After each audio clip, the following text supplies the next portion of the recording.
show. It's Liquid Lunch coming at you live on the, what is it today? Today is the 18th. 18th.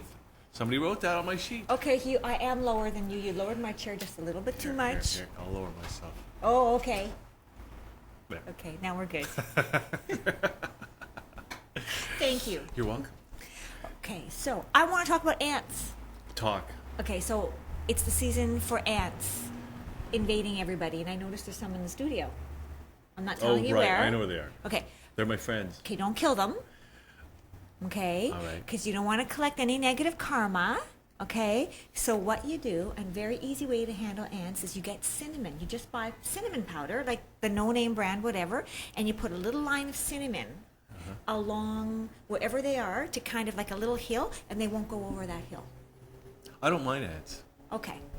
For anybody who has ants, it's a great way to handle them. Humanely. Now, what about cockroaches? Do you get bad karma from killing cockroaches? You know what?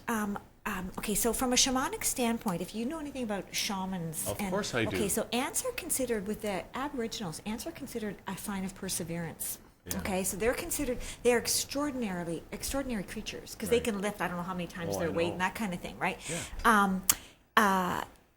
And I just heard, by the way, that ants, the way they decide how to, and we'll get to the cockroaches in a sec, but how ants, the way they decide to, who goes out to get the food and who comes back for the queen is very much like the internet in bandwidth. Actually, there's a scientist who's bringing the correlation together. So it's really amazing. So what they're trying to, what they're hoping for is that we can actually learn from the process that ants go through and actually create better internet and better communication for humans. It's called Internet. Yeah, you heard about that? Yeah, Internet. Oh, when did you hear about that? I just found out today. Through the Isn't that amazing? Akashic Records. That's absolutely amazing. Okay, so as far as cockroaches signify deceit. So if you have cockroaches, okay, Right. all is not what it seems. You may be dealing with somebody at work or a relationship or something that is not what it appears to be. Yeah. So a sheep in wolf's clothes, or whatever that saying is. Okay. So be careful. And how to handle them? Well, if you handle the issue of the deceit, that should help. But if you have like an infestation, well, I think I don't know what to do. I do. What do you do? What do you do? You do kill them. You do. Yeah. You Okay. get rid of them. Oh. Yeah. Okay. You know what? For next week, I'm going to look to see if there I'll are tell you what, humane ways to do that. I think they are smart. First of all, Well, they can live for 6 weeks without their head.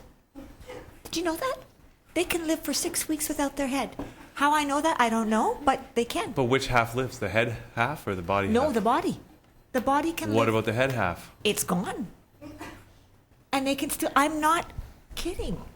I think that's why they say, if there's a nuclear war, cockroaches survive. Anyway, there's an What a great conversation we're having. I'll tell you, I got rid of them here. We actually had some at some point Cockroaches, okay. a long time ago. Okay. I'll just say, okay. And I got rid of them. Uh-huh. And they have never returned. So what did you do? I think that they are smart enough that they know. In fact, one day I saw a scout A scout. cockroach that was scouting the territory again. And he and I looked at each other, and he said, I'm better get the heck out of here. So did you transmit some sort of, don't come here? Well, I tell you, I won't say what I did. Oh, no. Did you cut his head off? No, he got away, Oh. but he knew never to come back. Well, is there okay. anything you can offer to... Wait, what? Is there anything, Oh, yeah, any yeah, advice yeah. you can What offer? you do, it's called boric Boric acid. Okay. Okay? Yes, that And kills them. it's relatively harmless to humans, but and that's that chalk, that Chinese chalk they say. That's what that Chinese stuff chalk. is made with. Okay. That's what it will get rid of it. It's also in our laundry detergent, isn't it? Boric acid. Borax. It's like Javix. I don't know. Okay, so I'm going to see if I can find a humane way for Now, next week. Okay, but I have to ask you now, It's my since we're assignment. talking about this, which we didn't plan on, okay, Mm-hmm. I have to ask you about bed bugs then, because bed bugs are taking over the nation. From a, What does that mean? Okay, so from a spiritual perspective, bed bugs Mm-hmm. actually is an indication that we are crowding too many people in a condensed area. Okay, and we are not living in a humane way, and that's what they're... Cockroaches are a reflection of that too. When you have infestations in buildings, that's because we're cramming too many people in too small a space. That's actually the spiritual lesson to be learned from that. Okay. So how do we handle that? I don't know. I don't know as far as. We have to change a lot That's of the second things. assignment. Okay, so cockroaches and bed bugs. Okay. Cinnamon for ants. Okay. Okay. So let's start the show. Okay. Let's get going. We've got Tom Smarda is in the studio. I went to Ottawa with him a couple weeks ago. He was part of the protest against the Bank of Canada. Awesome. Also, John Board will be coming in. Me, the Bees, and Cancer Yes. is premiering very soon, maybe this week. Interesting guy. Joe Barbieri will be here, and Shawn Dalton also. We love those two will be here. regulars. Yep, but we're going to start the show off. We have Alana Cline is here, joined by Lee Cline. And Alana, great to have you here in the studio.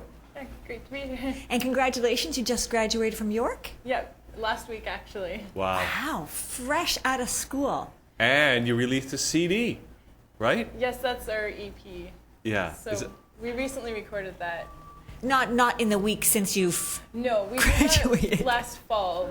Okay. And we've been sort of getting it out recently. So Well, I heard you guys in rehearsal warming up. And wow, Yeah, it sounded great. amazing. thanks. Now this CD. First of all, where was that? I know it. Where was that picture taken? Alana?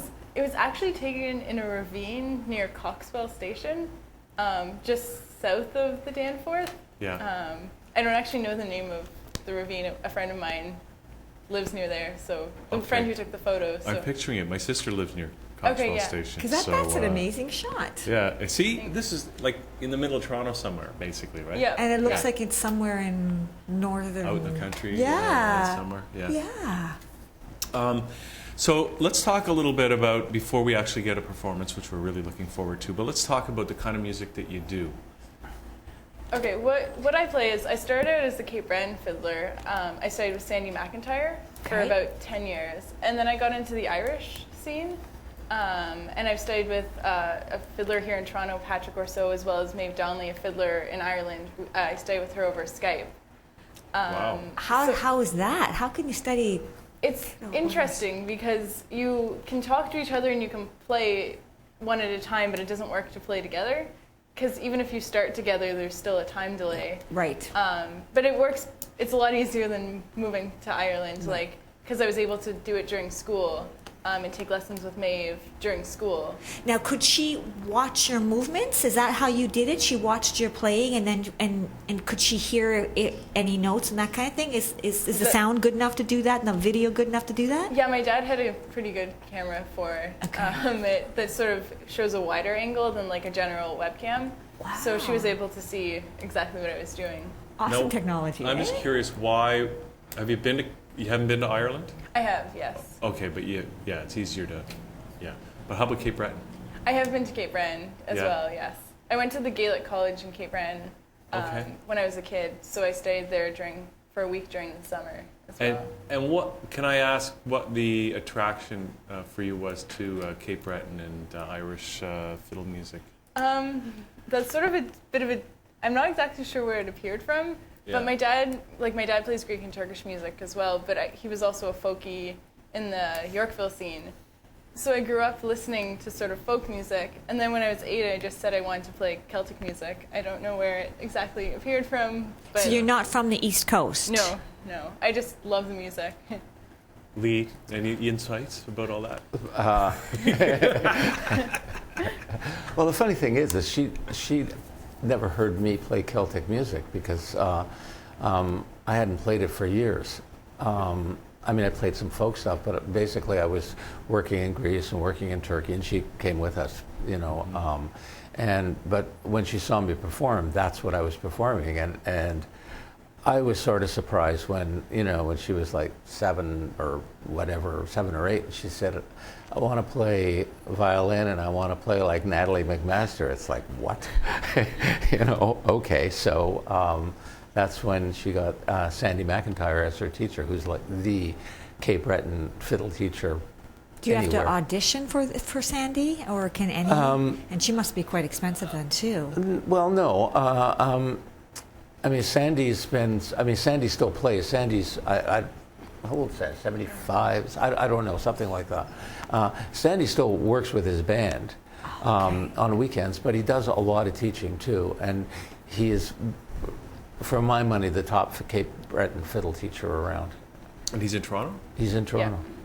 Okay, well... How convenient. So, Alana, based on that, then, what do you think it was that was such a strong attraction to the Cape Breton fiddle music? I think part of it is I grew up going to the Greek and Turkish music like things. A lot of what my dad was doing was dances. Yeah. And I've grown up loving dance music, and Cape Breton's a real dance music tradition. Yeah. So I'm not sure exactly when I heard it and what made me want to play it, but listening to Natalie McMaster as an example, like when I hear her music, I want to dance, which is what I always hope for when they hear my music. Yeah. So I think that's what really, I guess, attracted me to Cape Breton music specifically. So would it be a dream of yours to play with Natalie? That would be fantastic. Let's see if we can make it happen here on Nat Channel Miracles. Okay, well, let's start by getting, maybe you guys can do something for us now, and then we'll know what we're talking about. Okay. Okay, we'll start with, I guess, 2 slip jigs. They're Irish slip jigs. The first one's called Elizabeth Kelly's Delight, and I learned it from Maeve, my fiddle teacher in Ireland, Maeve Donnelly. And she knows it from the playing of John Kelly, a fiddler from County Clare in Ireland, who is the father of James Kelly, the fiddler. And then the second tune we're going to play is Gusty's Frolics, which she knows from the playing of Sean Kane from the Chieftains. Okay, thank you.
Was that the 2 of them together?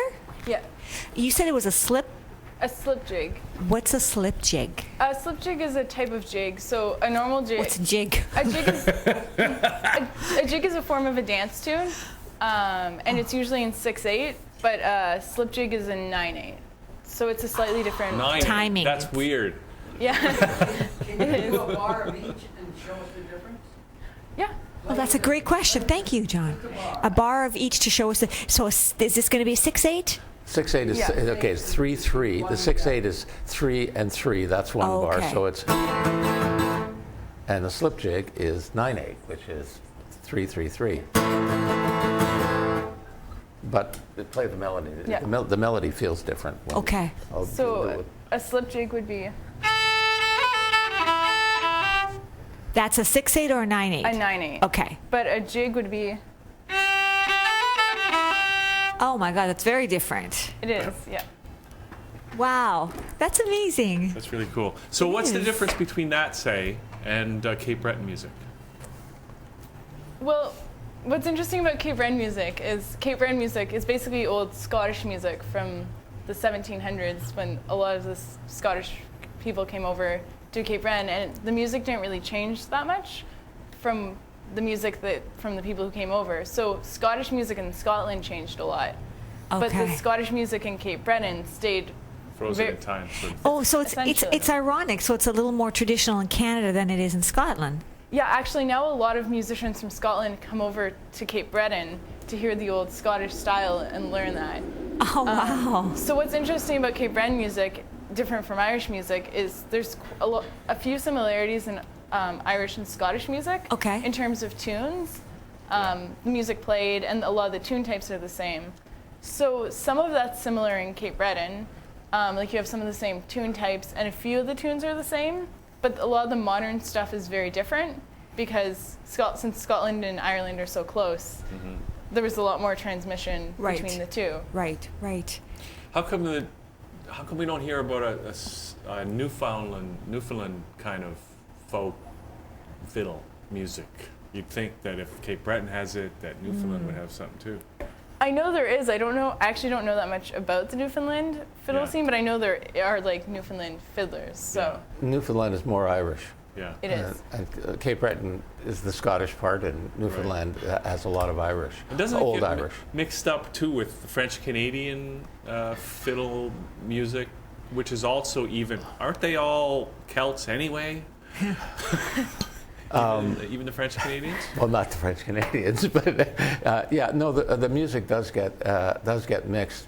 So in Quebec, a lot of French Canadian music does have Irish influence because a lot of Irish came during the potato famine, and it's all mixed up a little bit. And to my mind, the best of the old Cape Breton fiddlers, and I know Alana agrees, is a guy by the name of Winston Fitzgerald.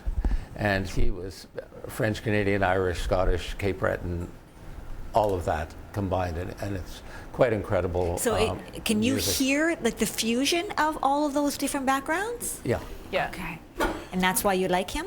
Yeah, he's got a very individual style, which is part of what I really like, because you can hear the Cape Breton in him.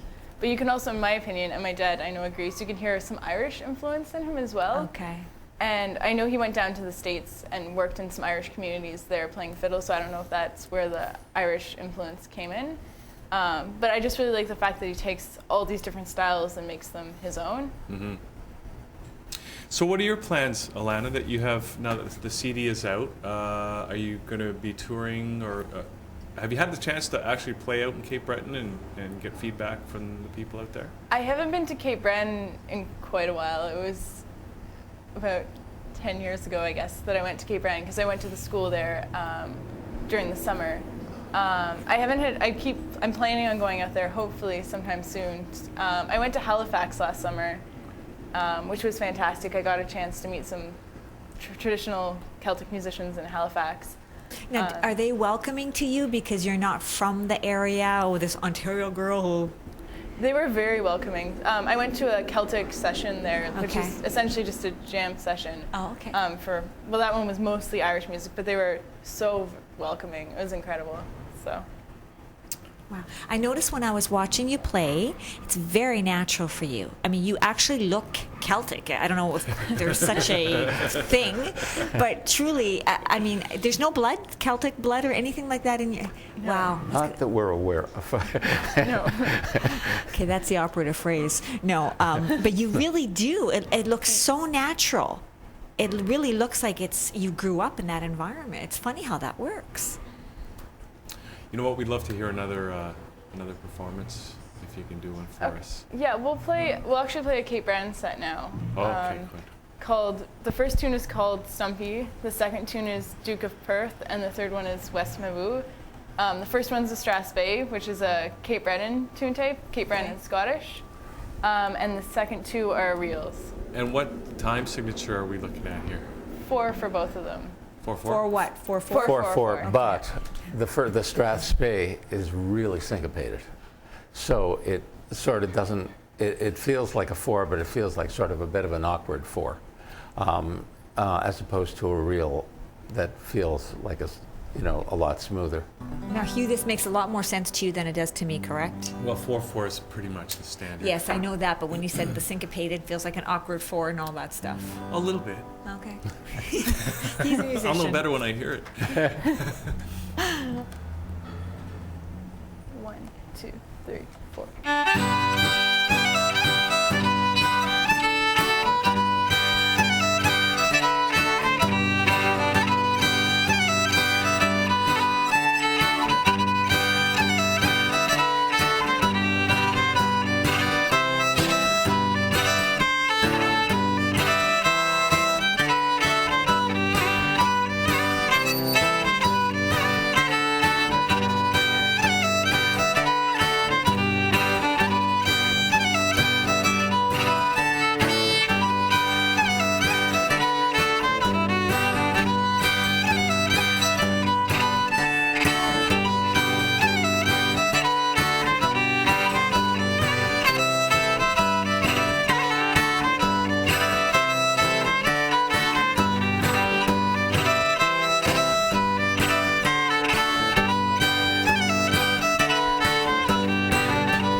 Well, you accomplished your goal because I really felt like getting up and dancing. Great. Glad to hear that. Didn't you? I just don't know how to dance to that music. But he can't dance. He has no sense of rhythm. Right? Wrong. Well, oh no, Very he played wrong. bass. Okay, sorry. Very wrong. No, that sounded great, guys. Yeah, it did. So what are you going to do, Alani? The CD is out now. People can purchase this, I take it. But any chance people in Toronto or anywhere else get a chance to see you perform in person? Yeah, our next big performance is on Canada Day, actually. Oh, great. We're performing at Mel Lastman Square Okay. from 5 to 8 p.m. doing pop-up performances. What does that mean? You walk around the crowd and then just all of a sudden start playing? Essentially, we're going to be just appearing in different areas of the square performing. So. That You and your sounds like dad. fun. Yes. That's two of us. nice. That sounds great. And then any plans to tour or anything like that? I know you guys have traveled a lot in the past, but anything coming up for you guys? We're working on tour. I know you're touring. not going to Greece a lot these days, Lee. That's for sure. Or Turkey. Yeah, Turkey's gotten a little rough these days, but no, Yeah. Greece. There's no work in Greece at all. They're sort of all coming here to play because there's no work there. Yeah. Before we go, Lee, we should just talk briefly about this book that you put together. Do you want to just tell us about this? The book, I put this book together with Sandy McIntyre, and it's Cape Breton fiddle sets for guitar and fiddle. And it's a fiddle line in music, a guitar line, guitar tablature, and guitar chords. And it's one of the really few books around of Cape Breton, I think it's the only book around that has all the guitar chords, which is one of the reasons we did it, because I wanted to play with Alana, and I said to Sandy, where do I find the chords? And he said, nobody's done them. So we did the book together, and it's Mel Bay published it, so it's available worldwide, in Toronto or in Canada, Long and McQuaid, or from Mel Bay directly. It's arranged in sets, so it's not single tunes. It's 4 or 5 tunes in a set. So just like what you guys were doing here. Just what we were doing here. And so for people that are in, like, who's this book for? For guitar players, for fiddle players? Bass players. Yeah, okay. Piano players. It doesn't have it has the chords. So basically any rhythm instrument, like a chording rhythm instrument. Yeah. And anybody that wants to play the melody line on any instrument. You can do it on banjo, you can do it on whatever. Okay. All right. Well, great to have you guys on here. Thank you. Good And, luck and congratulations on finishing school. Thank you. And the CD. And the Alana, CD, where EP. can people get their hands on the CD if they want to purchase it? By contacting me. Okay. So the best way would be, I guess, through my email or through my website. AlanaCline.com. Exactly. And we're going to put that in the, the credits so people know how to spell it. And actually, we're going to go out now with one of the songs from your CD. Which one do you want to go out with?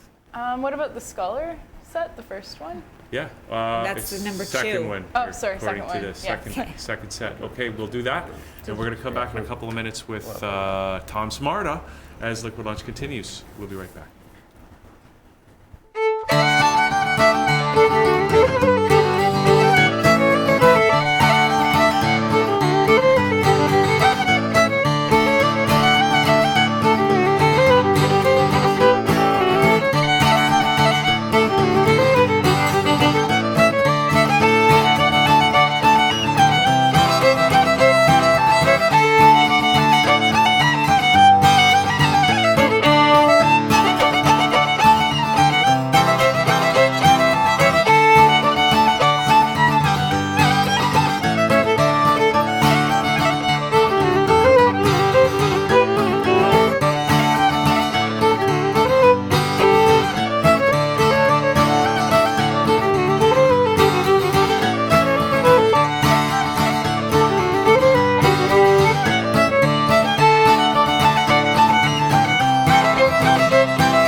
And we're back on the show. It's me, Hugh, and Sandra, of course, and it's a very musical beginning to our show today. Well, we're going to mix it up a little bit with politics. We have Tom Smarda joining us. Tom, welcome back to the show. It's been a few years since you've been on, but... Tom Smarda Pants? Is that what we're going to call you?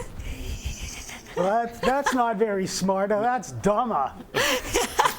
I put up with that since I was like junior kindergarten. I'm used to it by now.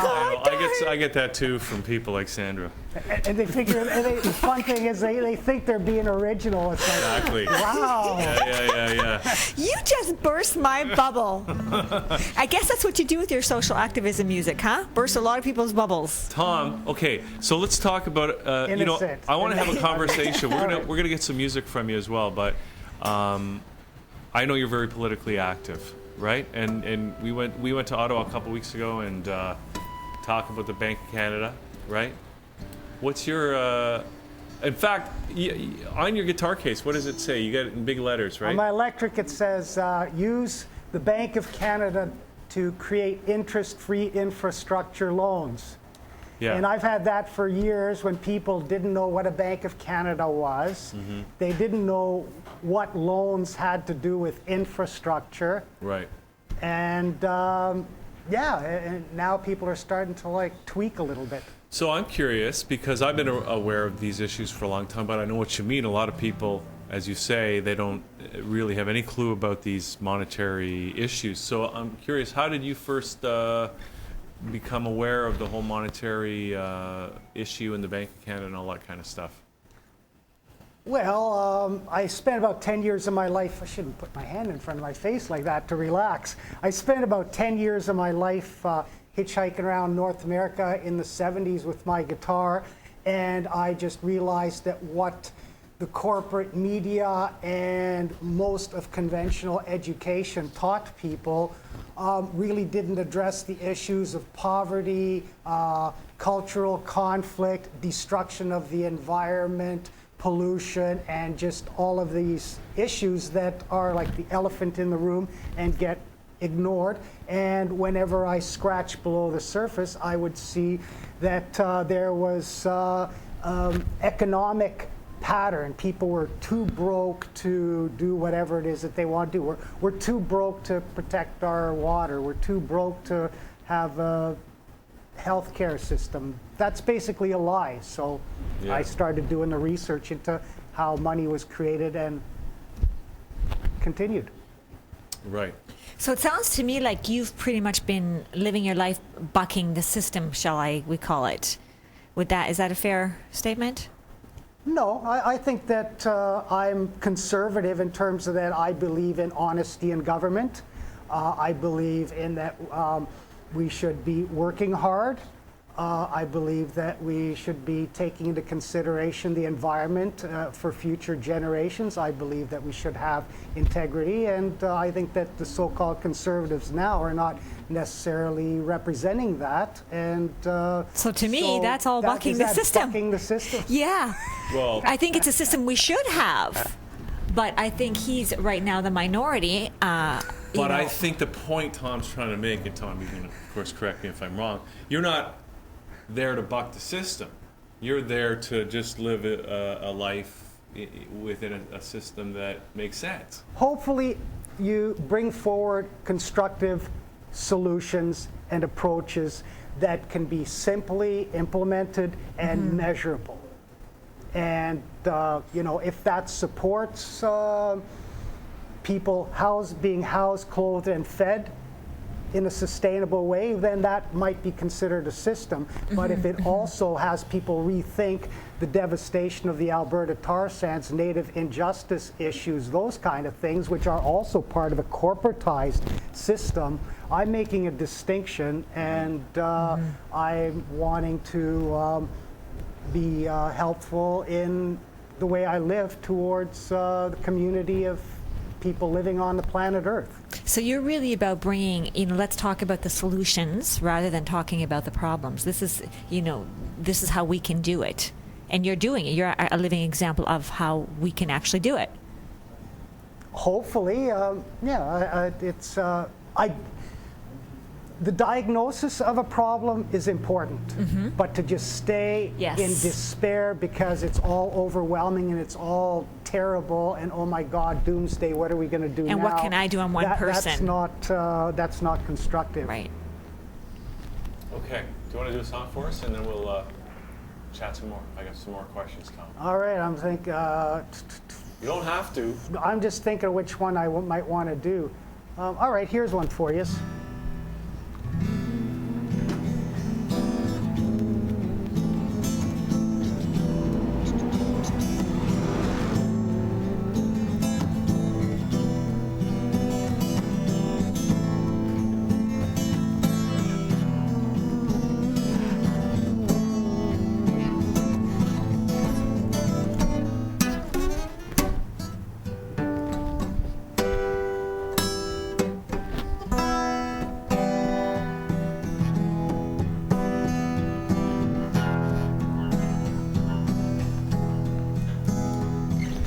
Talk about something that's relevant. Talk about something that matters. Talk about something like saving the world.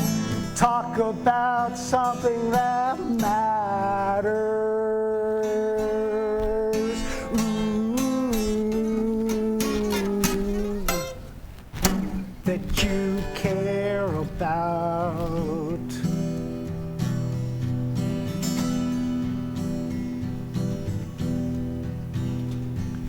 Talk about bodies that pile up in faraway countries unspoken. Kids that'll never have tomorrow. The sense of freedom that's broken. Talk about the arms we sell there, making money off the slaughter. Talk about something like saving the world. Talk about something that matters. Talk about our smug complacency. As long as bombs don't drop here, it's okay. Our economic system bleeds us dry. Talk about bodies that pile up. Talk about something that's relevant. Talk about something that's important. Talk about something that makes sense. Talk about something like saving the world. Talk about something that matters.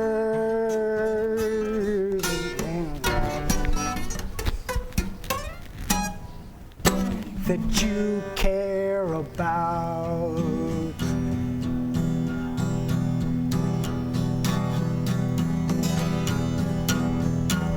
Talk about bodies that pile up in faraway countries unspoken. Talk about our smug complacency. As long as bombs don't drop here, it's okay. Talk about the arms we sell there, making money off the slaughter. Our economic system bleeds us dry. Kids that'll never have tomorrow. Sing about something that's relevant. Sing about something that's important. Sing about something that makes sense. Sing about something like saving the world. Sing about something that matters.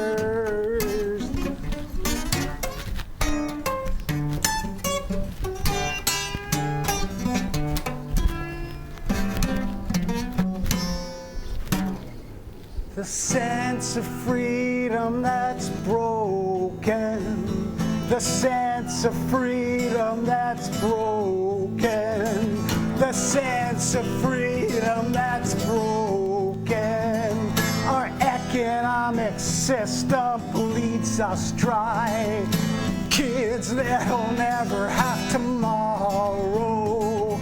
Our economic system bleeds us dry. Kids that'll never have tomorrow.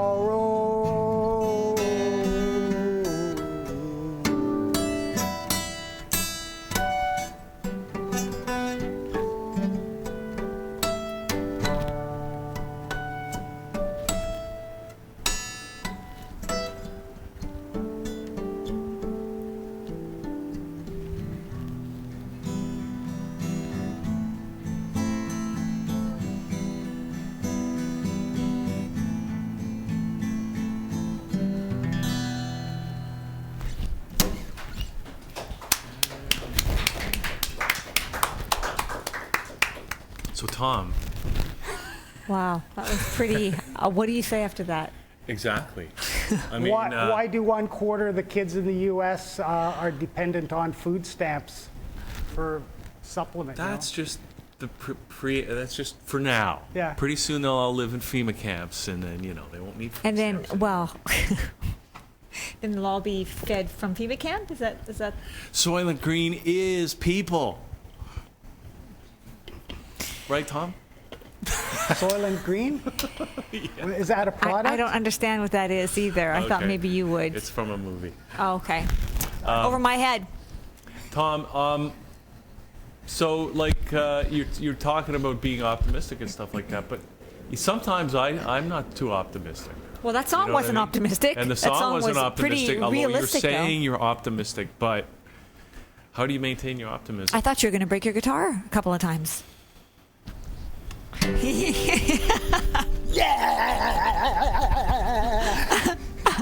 You need cooling. Baby, I'm not fooling. I'm gonna send you back to schooling. Okay, so that's how you answer the questions through song. No, optimism, it's, I just feel that life is life and that, okay, we got two choices. Either we house, clothe, and feed one another without destroying the planet, or have an economy that's based on ripping out resources, producing crap that ends up in the landfill, creating more toxic waste, and having a small percentage of people benefiting and creating a military complex and police state to create these gated fortresses, and all the rabble and all the people out there can like just fight over the scraps like rats on a garbage pile. It's terms of visioning, and I feel that we're all children of the Creator, and that we all want to have clean water for the future generations. We all want to live in peace, and we want to have benefits for our kids, and so the pressure that is coming from the unconsciousness of the choices people are making without getting their priorities straight and coming together in community to build means that we're now competing, like Harper talks about. We want to become more competitive. Well, competition to me is ungrounded male energy. If we gotta be like Cro-Magnons, walk around these clubs, beat each other so that we can you stay out of my cave and I stay out of your cave, well, we compete. We'll just add technological weaponry to that. And even It's the guns. same mentality. But if we cooperate and have community, let go of that patriarchal crap that we're imposed on us, clan mothers like they have in native traditional teachings, that the men are there to be part of the council, to help and support the women who have the connection to the children, who have the connection to the earth and the water, to protect the water, and the men light the fire to keep, sky, fire, earth, water, sun, and bringing that the outer and the connection is in harmony and balance with the inner. And everyone can do that and they can begin now. And when we do that, then we are aligned with the astral body of the planet Earth. And the Earth herself is conscious being, and she's allowing us to do what we're doing to a certain extent till we learn. But if we don't learn, then there's rapid changes that are starting to occur to wake us up. And if people don't wake up, then, you know, they're off the planet. What do you think's going to happen, though, Tom? And how much time Are do you you think we optimistic? have? Are you optimistic? Yeah, You are. yeah. I'm up. It's going to turn around because people. It's like if I have a stone in my shoe, right? Yeah. And I don't take it out, and I walk and I have a sore foot, then if I still ignore it, then eventually the stone will start to like create a blister. If I still keep ignoring it, then I'll get infected. If it gets infected and I still keep ignoring it, then I'll get gangrene. If I keep on ignoring it and get gangrene, eventually I get blood poisoning and die. But it's very simple to just, when the stone is there, remove the stone out of my shoe, and then I can walk properly. And to the degree that people want to stay in denial is to the degree that the pain is going to increase. And you know, no amount of antidepressants or sex addiction or alcohol, drugs, relationships, material goodies are going to solve this essentially spiritual problem of having to wake up and deal with reality as it is, feel our feelings, and at the same time be clear about solutions that we can implement. But, The you know, possibility is there. Do we have the willingness? now you hear about people like reptilian shape-shifting alien hybrids that are actually running the show, the Illuminati or whatever. Yeah. What do you have to say about that? Like, maybe this is the way they want it. They're going to be paying the price. Whatever a person sows, that's what you reap. You know, if a person is just going to be selfish and you know, ultimately they're not going to be able to be in harmony with their spouses, or, you know, I mean, or with their kids. They're, you know, it's not going to work. So, do you feel like there is a window of time in which, you know, if people don't wake up, they're gone? Do you feel any sense of urgency? No, because right now all I can do is what I can do today.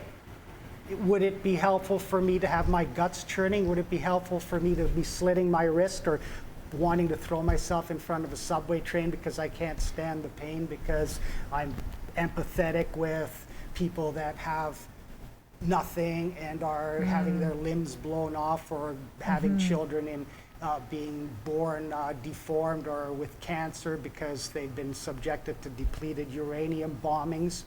You know, I mean, when I start looking at that, obviously, you know, I need to realize that I'm not helping myself or others by allowing that despondency to But yeah, go ahead, sorry. Well, I was going to say, yeah, but it's easier said than done.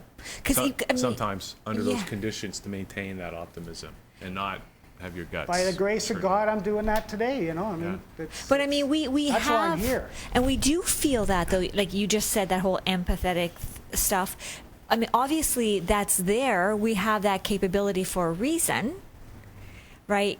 So why would we have that capability if it's not supposed to serve us in some way? well, that's the life force energy. What was that guy, Wilhelm Reich, he was talking about, you have a little Petri dish and you put, you have amoebas in the Petri dish and the water's nice and warm, and you take an eyedropper and you drop in some ice cold water, and the amoebas start to pull away from the ice cold water. They want to go back into the nice warm water. You know, they don't have brains. They're like one-celled organisms, but they still flow. So when we look at the trillions of cells in us, or the protoplasm and the energy fields, how they flow, life itself is transformative and births us. Yeah. You know, death is part of a cycle, but at the same time, there's that rebirth and the forces of, you know, they got like, what, 250 billion stars in the Milky Way, and then roughly 250 billion galaxies in a universe that's still growing and expanding and increasing its rate of expansion. So one of those stars has to have a planet where reptilian, shape-shifting alien hybrids rule, and travel here and rule over us, to steal our gold. Don't they eat our gold? Don't they eat gold dust? That's why gold is so expensive. Well, they put it this way: if what I'm going to do is present to you, okay, buddy, I'm going to rip you off. I'm going to dump toxic waste into your water. I'm going to put you in a position that either you go to jail or you work at a slave wage, and your kids are going to be dying of cancer because of all this crap that we're putting on the earth. Now I want you to support me or else. Are you going to buy into that? But a lot of people, through apathy, through ignorance, through despondency, or feeling they have no choice, buy into that. And that's so obviously, to market that negative result, people are buying it because they don't see other alternatives. And if they woke up and said, no, there's better ways of doing things, and so if you then we'll had do a that. message to those people that you're talking about, if you could give them a message, what would you say to them? people like Stephen Harper take advantage of Canada because they're of the apathy. People, if we connected in community and were empowered to work for change, we could do that. But if people give away their power, are apathetic, then there's somebody out there who's planning on taking advantage of people abrogating responsibility and choosing to just like allow things to unfold as they should, and the consequences are that stone in the shoe. Right. So what would you say to them then, Tom? If you could speak to somebody right now who's stuck in that way of thinking that you just talked about, if you could say something that might shift them a little bit. The song. So let's hear the song. Okay.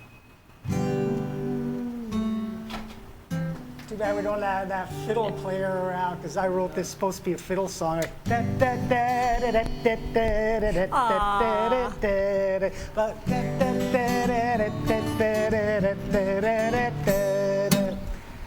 Suck that straw, lick that cone, chew that gum, don't swallow. Looking good, misunderstood, where will you be tomorrow? Microchipped and mind controlled, but never have to sorrow. A virtual reality that's nothing more than hollow. You want to open up to something more than is apparent, but fear restrains the letting go to truly know what is meant. A dandelion simply grows within a crack in pavement, and flowers in the summer breeze are also very fragrant.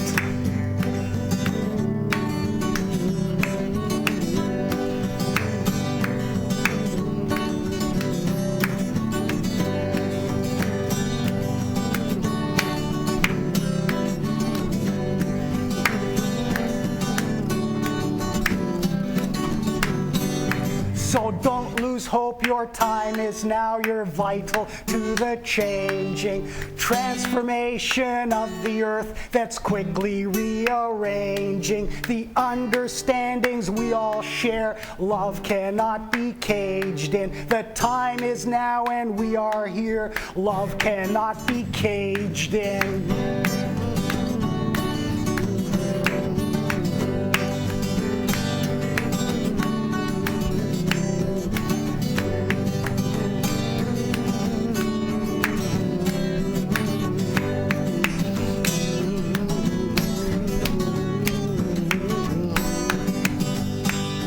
A dandelion simply grows within a crack in pavement, and flowers in the summer breeze are also very fragrant. The transformation of the earth is quickly rearranging the understandings we all share. Love cannot be caged in. The time is now and we are here.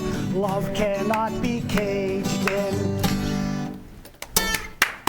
Enough said. Well, that's a great message. Okay, Tom. So don't have a lot of time left, but so what else are you working on, or what's your next? What are you doing this summer to kind of move things forward? Do more songwriting, get back to nature, clear my brain. A mental health summer, hopefully, Yeah. and I can serenade crickets, but I think it's also important to come back into the city, because this is where we can exchange ideas quickly through the community. Yeah. Okay. And any final thoughts you want to leave us with here today?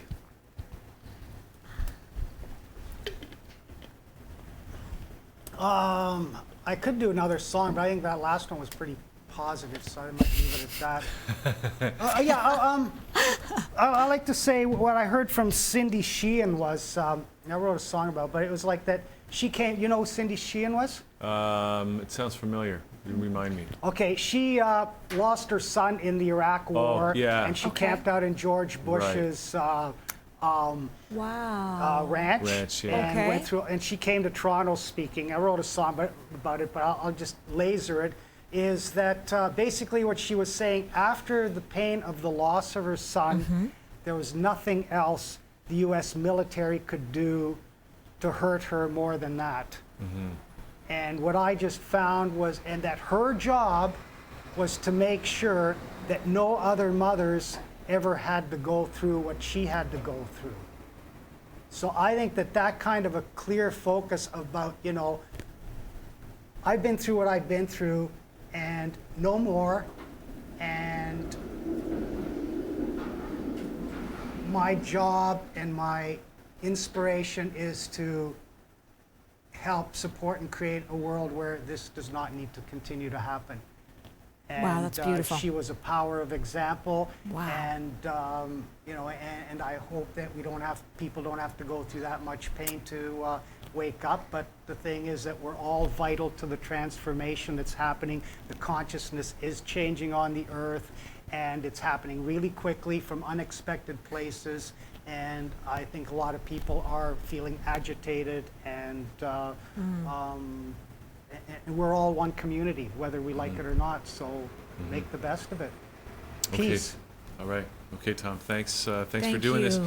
Now, if people Wow. want to get in touch with you or find out more about you, is there a place online where they can go or anything like that? I'm Tom Smarda on Facebook, Okay. or gmail.com. I'm not a Twitter guy yet. Yeah, But Twitter. I have a few of these songs posted on YouTube, Yeah. Okay. and just Google and get the spelling right. It's not a common name, so it'll, But it's just like it sounds. Smarda. D-A. Smarda. as opposed to Thank TA. you, Tom. All Thank right, you for Tom. everything Thanks you're for doing. coming in Being today. such a great Thank example. you for the opportunity, and I just really respect you coming out to all these demos. And I mean, we're all working for the change. And when I see everybody on the subway, some of them are in pain, some of them feel despondent, some of them have their caps twisted sideways or their hearts twisted sideways. We're all in it together, and we basically want the same thing. Yeah, and absolutely. that really helps give me a place of, like, I don't persist in anger and depression anymore, because I get support and from friends, And that's what writing songs are for. Get it all out. and having people such as yourself that are I don't have to feel alone. Absolutely. Okay, Thank Tom. you. Thanks for doing this. Okay. Wow. So we got John Bork coming up next. Me, the Bees, and Cancer is playing in the city this weekend. Interesting Let's watch guy. the trailer now, and we will come back and talk with John as Liquid Lunch continues. Roll camera. And what do you know? Wham, I hit a pole. Oh, man, geez, the pain. The stars in my eyes and the pain in my shoulder. I lay there thinking I'd soon cross over. Out the door came an old guy running. So 30 of these.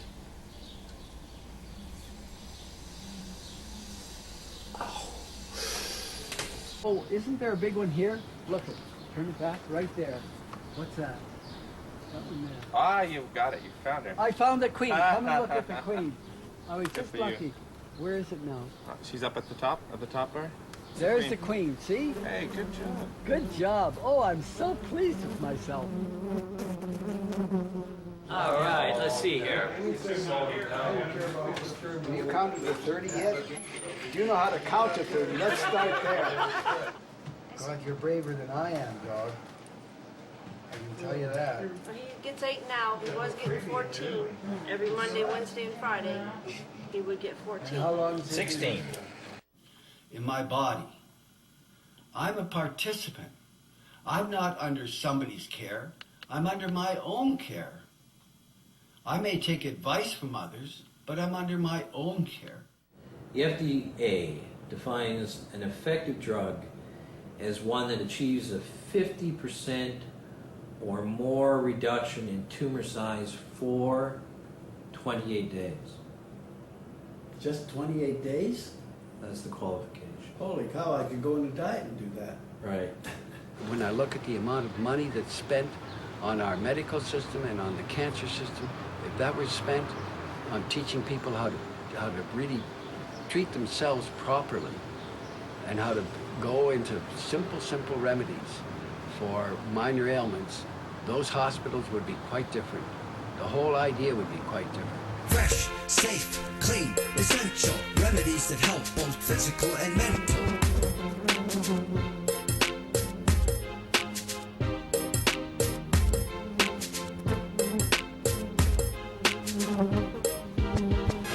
And we're back on the show here. That was the trailer, Me, the Bees, and Cancer, and the filmmaker is here, and the star, right? Unless you count the bees, right, John? I count the bees as often as I can, but it's really hard to get in line. Well, you have to count them, because if you have too many, right, you're going to get overstuffed, right? I counted them for a few months, very, very tightly as to how many. Can you get overstung?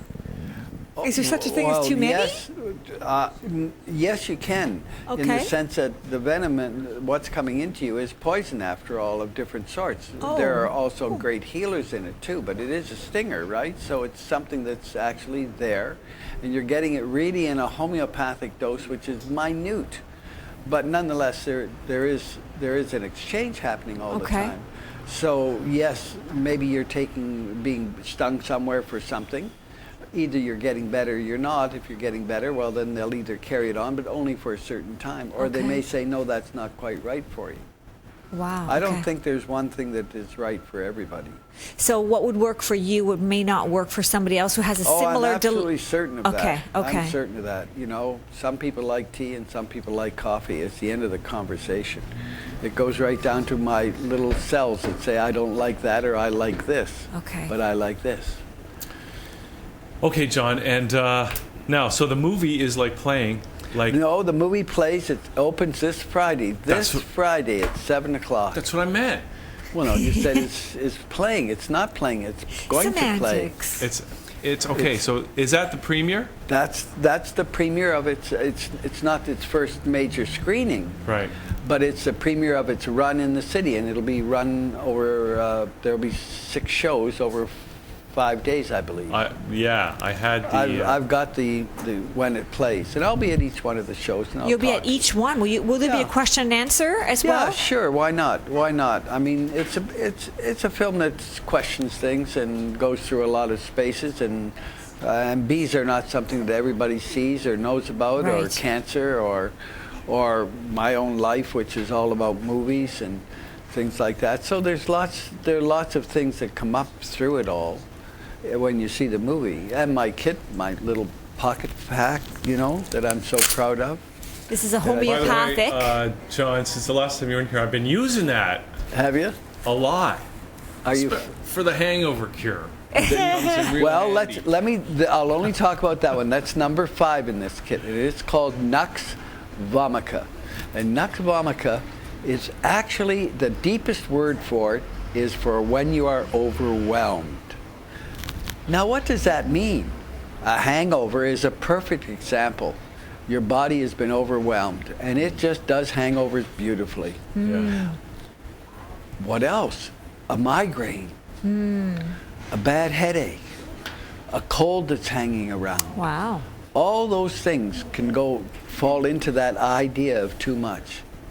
It's wonderful for sick people who have been sick for a long time, to help them with the nausea. People on chemo can use it. Wow. So this is Certainly homeopathic. So we know that there's a homeopathic it has remedy. no side effect, and it's very, very inexpensive, really.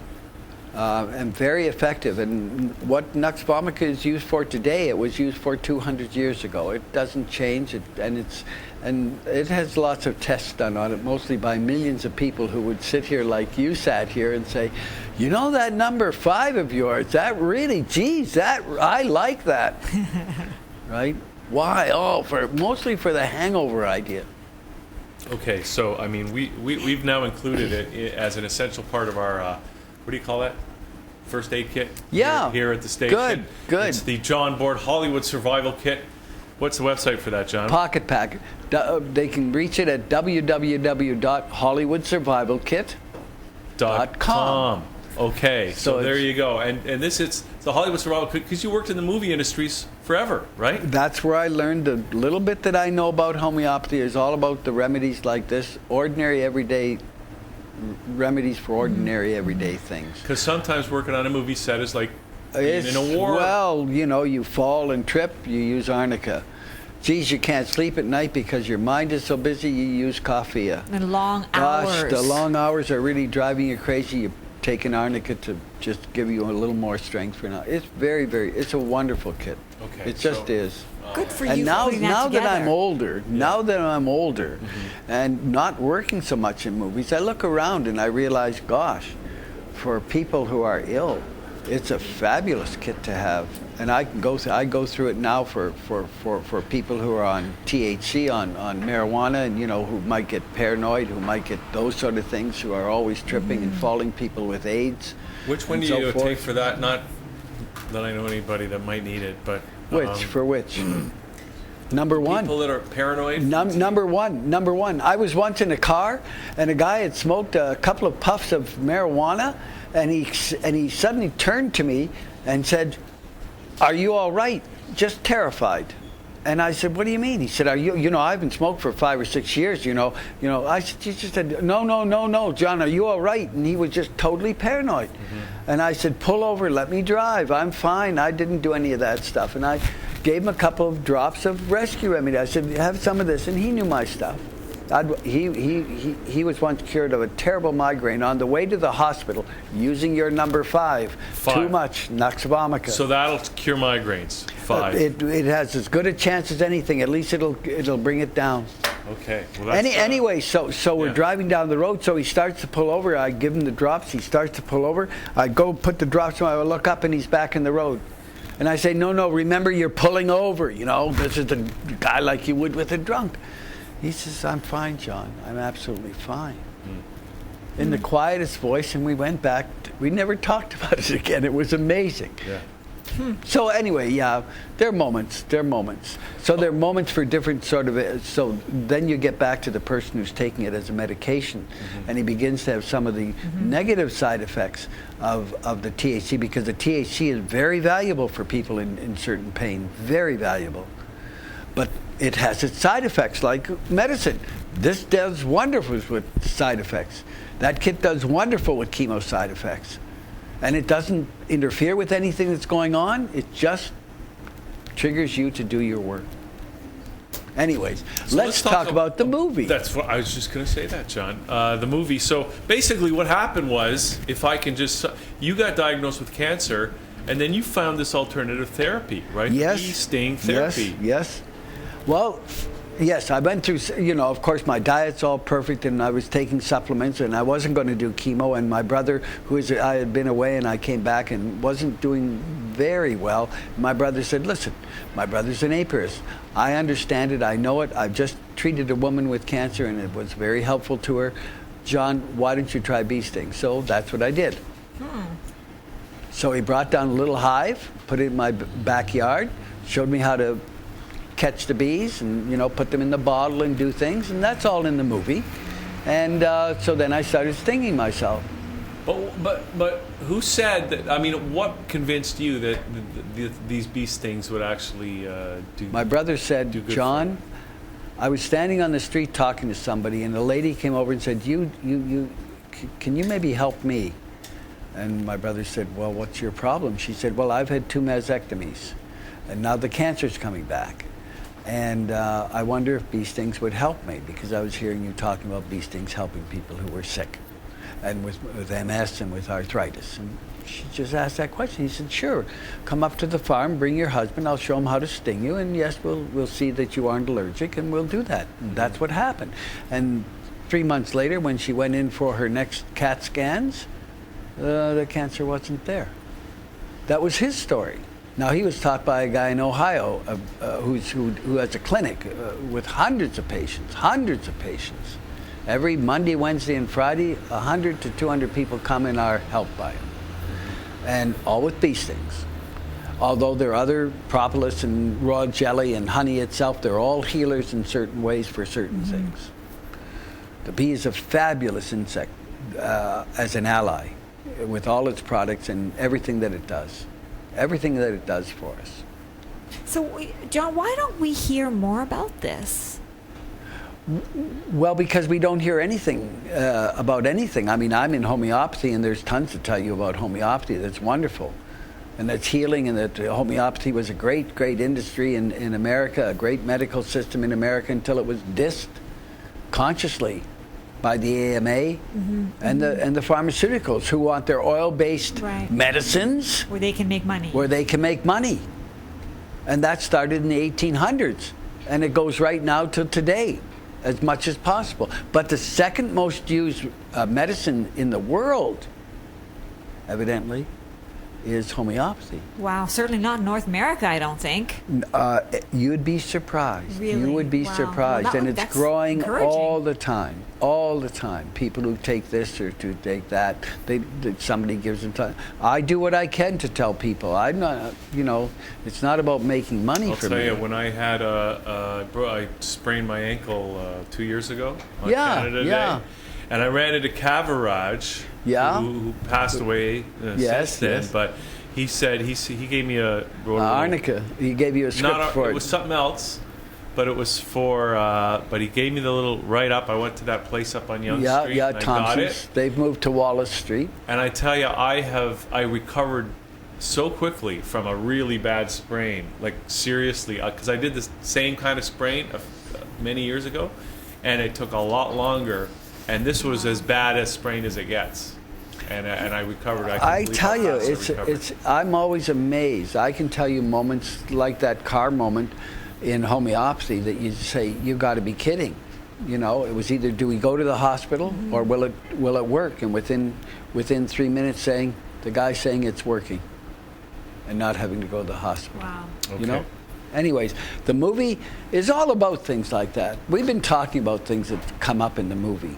Yeah. And so between 375 stings and over 1,000 stings, that was the time period that I was filming.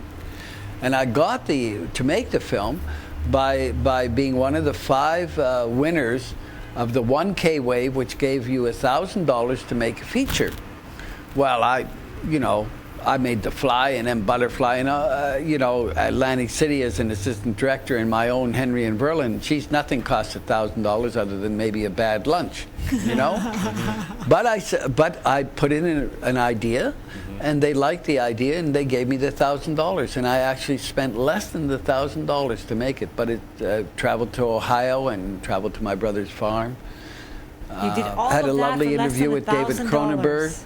Is that in the movie? Yeah, of course it's in the movie. David and I did a lot of films with David, and he acted in Henry and Verlin, which is the other great film that I made that won over 20 awards worldwide. Henry and Verlin, Verlin. And that film is a tour de force. It's about an autistic boy and the relationship he has with his mentally retarded uncle. The uncle's best friend gets put away, so the uncle begins to turn his attention to the young boy. What happens between them, the families, and the village? 1935, in the countryside, shot out in the Pickering airport lands. It's a incredibly Warm and beautiful film. And it did win over 20 awards worldwide, Wow, mostly in congratulations. children's areas. For what for? For the acceptance of other. Because coming out of it, you just loved Henry the uncle. You just found that, you know, and the parents and everybody embracing them. Different. Well, John, okay, so that's one movie, but everybody should be focusing on yes. bees, Oh, Me, the well, Bees, and cancer. come on. So it's this Friday. It's the this premiere. Friday at 7 o'clock at the Royal Cinema. And the Royal Cinema is before Grace, but after Bathurst, Yeah. going west. Just as it goes down the hill, right by Bar Italia and Little Italia. You can have a lovely meal afterwards. The bee store on Bloor Street, west of Lansdowne, is going to come down, and they're going to bring a little demonstration hive. My brother will come down probably from up north, or the gentleman Oliver, and I can't read, Quoti, who is also an apitherapist. He'll be up with me at the end of the film to answer questions that come up. So it should be a very, very interesting evening. I'll be there, and I'll have my kit, which I'll be selling. I'll sell it at $25 that night, all in, and it's a $40 item. And there's my magazine, Homeopathy and Us, which will also be there.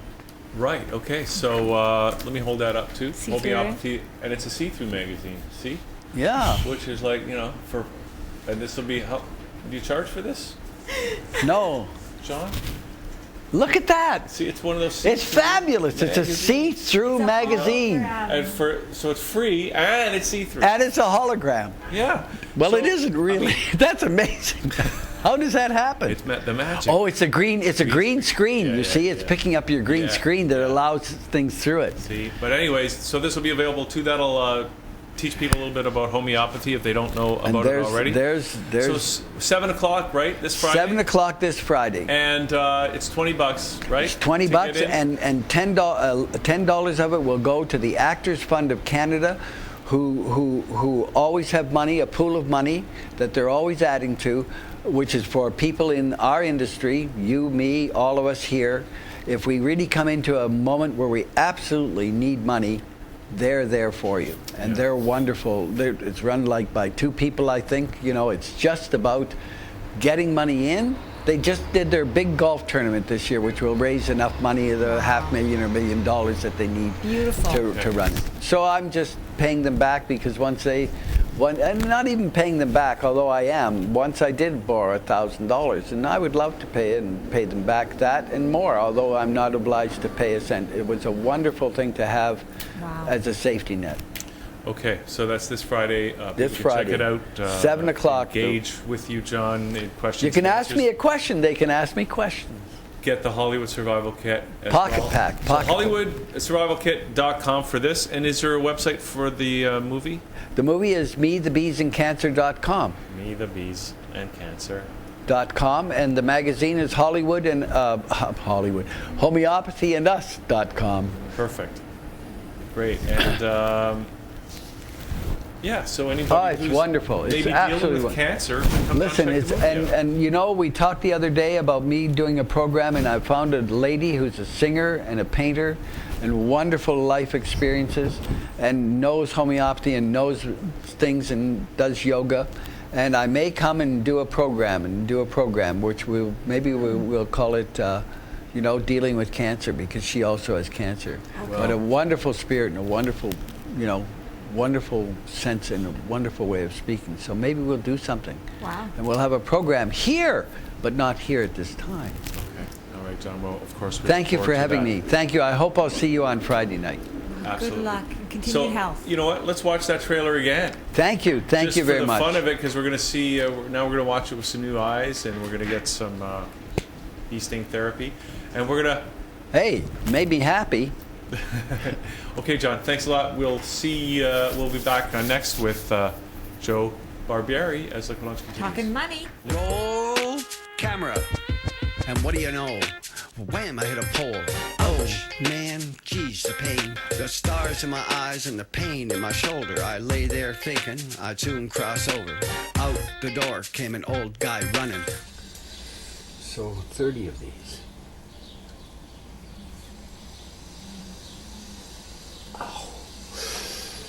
Oh, isn't there a big one here? Look, turn it back right there. What's that? Something there. Ah, you've got it. You found her. I found the queen. Come and look at the queen. I was Good just for you. lucky.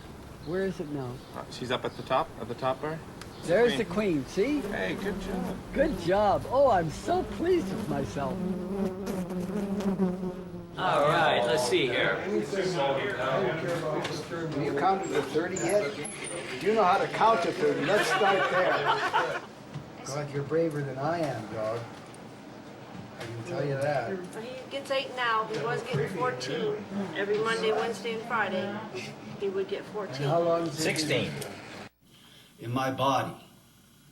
I'm a participant. I'm not under somebody's care. I'm under my own care. I may take advice from others, but I'm under my own care.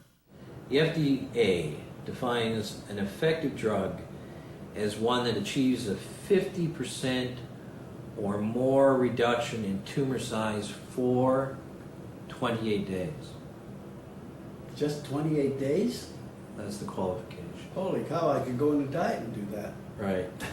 When I look at the amount of money that's spent on our medical system and on the cancer system, if that was spent on teaching people how to really treat themselves properly and how to go into simple remedies for minor ailments, those hospitals would be quite different. The whole idea would be quite different. Fresh, safe, clean, essential remedies that help both physical and mental.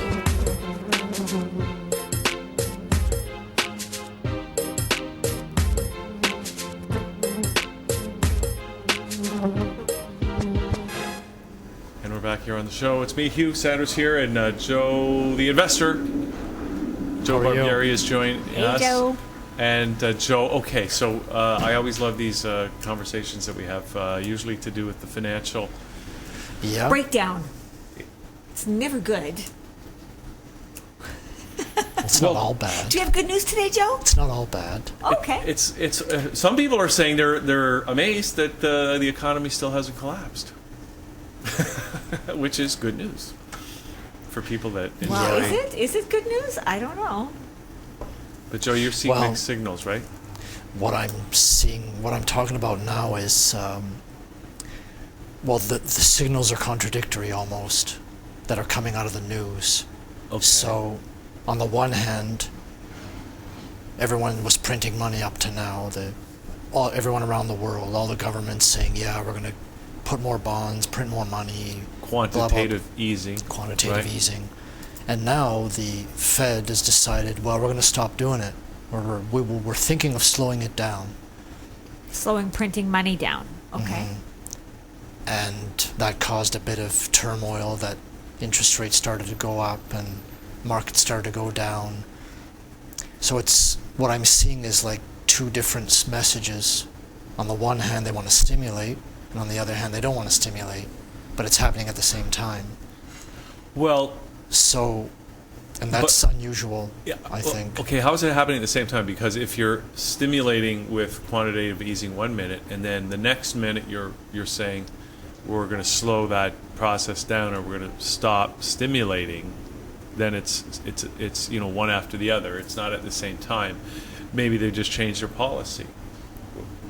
Well, okay, the same time meaning that the U.S. is thinking of slowing it down, the rest of the world is speeding up. Oh. And they're all related.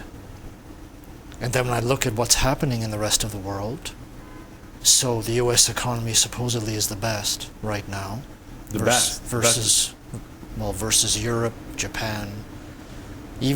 China's going, but it's slowing down.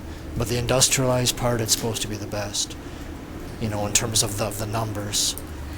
Okay, But So that makes sense, though, that you would, if they're doing so well, they would. I mean, maybe pull back on the money printing because that's what's happening on the surface. But the U.S. is not an island. They trade with all these other places that are all getting worse. How do you justify slowing down if these other places are getting worse? Well, but arguably because the Fed is managing the economy from within the United States, managing the American economy, yes, there is a ripple effect, and yes, there's interdependence, but they have to look at the U.S. situation and manage that carefully, and hopefully balance it with the international situation. But they're not balancing it. That's what you're saying, right, Joe? Is that you're not a silo. Well, I'm saying it's like balancing itself. Okay. Because the rest of the world is propping itself up. So the U.S. will counteract that. Like their economy will counteract it. So to me, it's a mixed signal. And now they're having meetings now, today and tomorrow, because the market reacted to this idea that they might slow down. Now they're thinking about, are they going to slow down or not? Now they want to calm the markets down. Well, like so when did this announcement come out that caused the markets to kind of panic a bit? Like how recent is that? A few weeks ago. So when it started. And the markets have been volatile since then? Well, more volatile. I wouldn't say they're really volatile, but more than before, yes. Okay. Could there be a backlash from the rest of the world saying, you know what, you can't just do that without... Well, I think that's what the market signal was. Okay. And the interest rate rising was also that. Okay. If you do that... Well, who raised the interest rates? The market did. This is the 10-year bond I'm referring to, not the overnight rate that the Fed announces. No, some people have said that with this quantitative easing, of course, because they can't just print money, right? It has to be part of a balanced strategy that's also ensuring that there's economic growth, right? Otherwise, you're going to have inflation, hyperinflation. So some people are saying that because of that, which is it's an imbalance, all this quantitative easing is an imbalance. Yes, it's a strategy to help the economy, but it can become too imbalanced that it's going to have other repercussions. One of those being higher interest rates, right? Because people, if there's too much printing of the money, there's going to be a loss of confidence in the value of the U.S. dollar. That's going to cause real interest rates to rise. Maybe this is part of that. What do you think? I've heard that argument. It's something doesn't make sense about it, because the interest rates will rise on their own. I mean, the market determines that, and the confidence is one way that they can rise, but they can rise through other ways, just by the perception changing, which is what happened now. And the Fed is saying, we don't want to raise interest rates, we're just trying to slow this process down. Yeah. But how do you do one without the other one? The two of them are related. Okay, let me, as someone who's not all that familiar with this world, is it just a bubble when they say, oh, the U.S. economy is doing really well? Because our dollar is the Canadian dollar is pretty close to the American dollar, right? We're at like 98 something, right? Mm-hmm. It seems to me that when the U.S. economy does really well, their dollar is a lot more than ours. Is that a correct assumption? Okay, so... And that, I've been asking that lately about what's with our dollar. In the past, so our dollar used to be 60 cents, 80 cents, 70 cents. The last 5 years, it's been par almost, but within 3 or 4 cents. And the usual things that change it aren't changing it anymore. We used to have a wonderful surplus before Harper came in. I don't think it has to do with Harper. I think it's just we had a surplus and now they've been spending. Well, if our dollar's high, now then our surplus is going to go down, right? Well, it's reversed. The better the budgetary system or situation is, the better the currency is. Yeah. So ours used to be really, really strong. Our budget before 2008, and now it's not as strong. The debts are going back up, yet the dollar hasn't reacted. But our debt situation is better relative to the U.S. debt situation, so that would tend to support our dollar being higher relative to the U.S. dollar, right? Wouldn't it? It would. If you go back 5 years ago, 7 years ago, I guess they were both a little bit better then. The U.S. got worse first. Yeah. Ours is beginning to get worse now, gradually. Yeah. But the currency's been pretty much the same. So it sounds to me, I'm sorry, go ahead. Do you want to say something? Well, I was going to say, I think it's a conspiracy, Joe, because they want to bring in the Amero. So the only reason they can do that is to keep our currencies at about the same level. Then they can say, oh, we're going to get rid of the U.S. currency and the Canadian currency, and all of you guys are going to be using these Ameros. What do you think? Conspiracy? Wow. Who knows?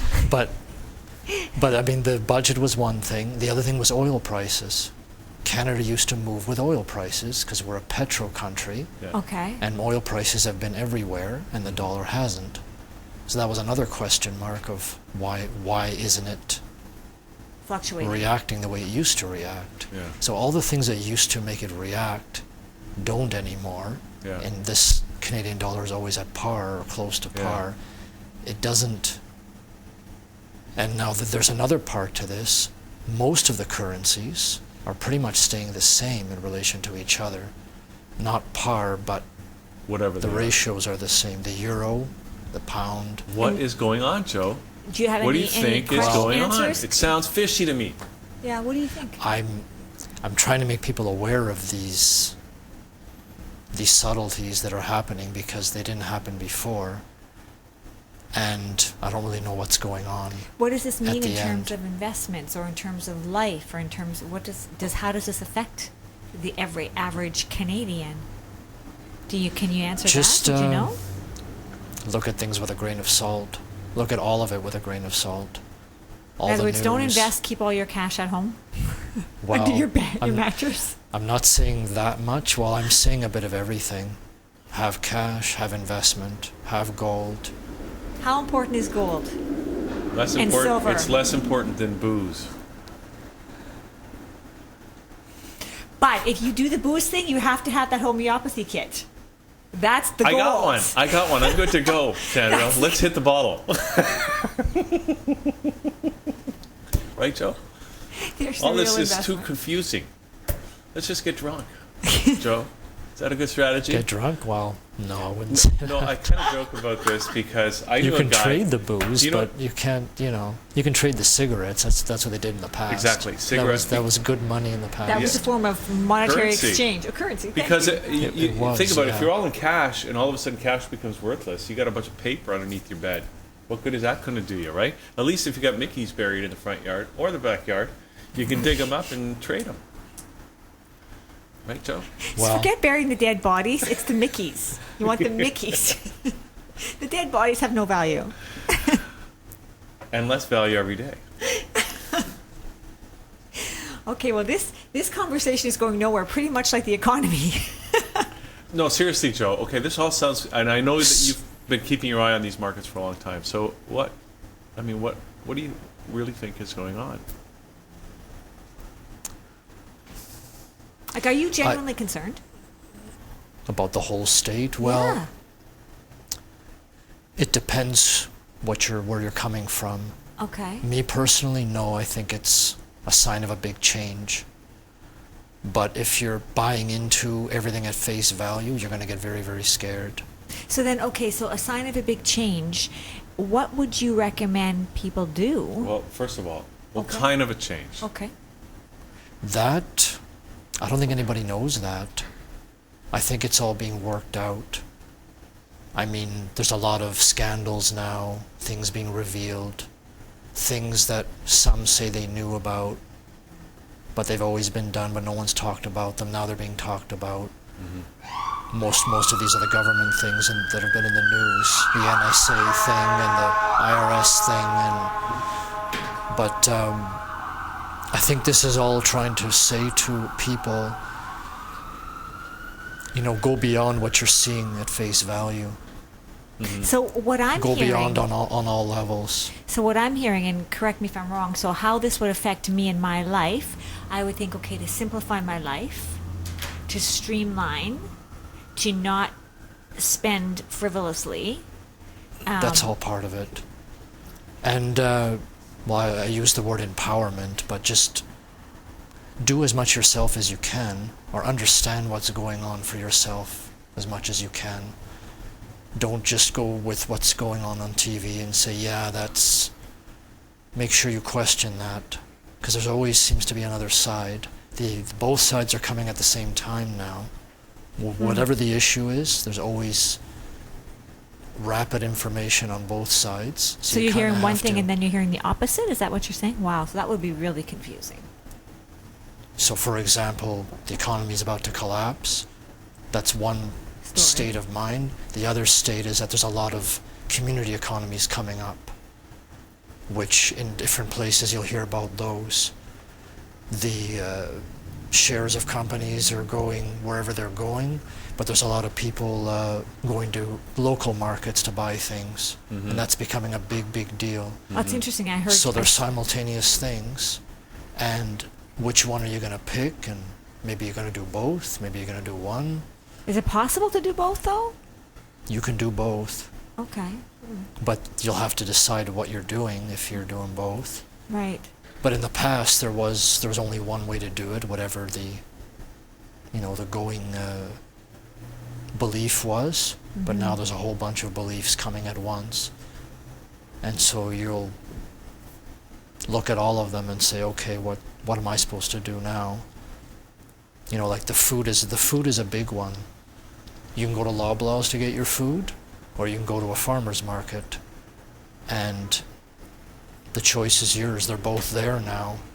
In the past, it was usually just Loblaws. But see, now that wouldn't really impact my life, because if I have a Loblaws that's 3 blocks away and a local food market that's 3 blocks away, that's not, I can go to either one with no impact. You still have to choose it, though.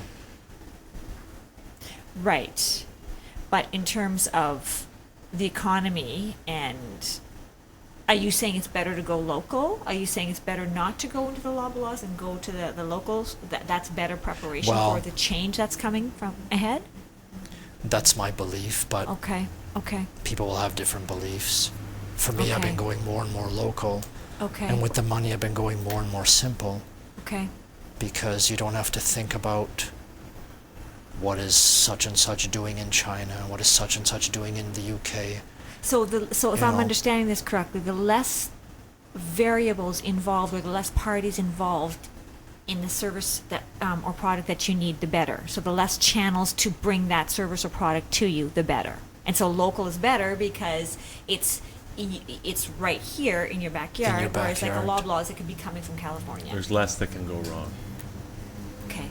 Yeah. Okay. Not that anything can go wrong. Nothing will go wrong. We've seen to that. Okay, you're scaring me. Can anything go wrong, Joe? Well, something can always go wrong, but there's how we deal with it, that's the question. There's right? always the general message is just to look at things with a wider scope. Okay. And question everything, because if you don't, you'll probably go insane. So just because they're saying, okay, so just because they're saying it's so, don't believe it's so. Pretty well, yeah. Okay. Okay, Joe, and I know you covered these and other issues on your website, right? Where you help people with their financial situations. Do you want to just let people know where they can get more information about the markets and about you, and where they can see some of your shows and that sort of thing? It's all on the website, joetheinvestor.ca. There's a contact us page, which has my email, my phone number, Facebook, YouTube. I'm on Twitter. I'm on all those media. And I have shows. There's a media tab, which has all the shows on it. Okay. And there's a lot of writing on there, too. There's a blog. There's monthly writing. So yeah, there's lots to check out. Joe has a lot to say, even though you're quiet and soft-spoken, he has a lot to say. A lot of expertise being brought to the market. And yeah, your book, and is the it book available? Is out you there just too. have a brand new book. Congratulations on the release of that. Do you want to just tell the title about that book again? What is your money telling you? Right. So this is I guess it's tied into what I was saying now, self-awareness. And we can money get that awareness. at your website as well, right? Your book, Yeah. What is Your Money Telling You? There's a bookstore list there. Okay. My website, there's an e-providers So there's a bunch of options. It's a real new and fresh look at money. Yeah. Actually, it's Yeah. I think the new way to go. Well, it's kind of like what I'm getting from you, Joe, is that you got to take responsibility for your financial situation. As I've been saying, you got to take responsibility for your health. Basically, you just have to take responsibility. Well, isn't money part of your health or overall health anyway? Exactly. Really, when you think about it, it's a holistic approach, right? It's all part of the game. It's all tied in. Speaking of taking responsibility, we've got some video here that we're going to play before we come to our next guest, who is Shawn Dalton, who's in the studio waiting in the wings. We're going to come and talk about multiculturalism here in Canada. But I've got a shocking video, that proves, it's actually proof that Hitler was Obama's father. Really? Wow. Yes, we have the video. Making the headlines. It's proof. We're going to watch this now, and we're going to come back with Shawn Dalton as Liquor Lunch hits the home stretch. It has long been assumed that Adolf Hitler committed suicide with his wife, Eva Braun, on April 30th, 1945, in a bunker under the Reich Chancellery in Berlin. Newly uncovered evidence, however, suggests that he escaped Germany just prior to VE Day. If that's true, where did he go? And what ultimately happened to him? Wie wohl jedermann weiß, ist Adolf Hitler zusammen mit seiner Frau Eva Braun 1945 im Reichsbunker gestorben. Es ist daher vollkommen unsinnig und aus der Luft gegriffen zu behaupten, er wäre nach Afrika entkommen. Auch ist es geradezu blödsinnig zu behaupten, dass er der Vater von Barack Obama wäre. One theory is that Hitler immigrated to Kenya, where he hoped he would blend in with the local population. Some believe that in 1961, at the age of 72, he fathered a child. Who was that child, and what ultimately happened to him? We traveled to Kenya to find out. Follow me. A hitman.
So there we go. We have proven that not only is Hitler Obama's father, but that Obama and Osama are the same person. And start the They're the same person, or are they brothers or something? Did you have to start the The same person. They're the same person. And this is just one of So the- how could Obama have killed Osama?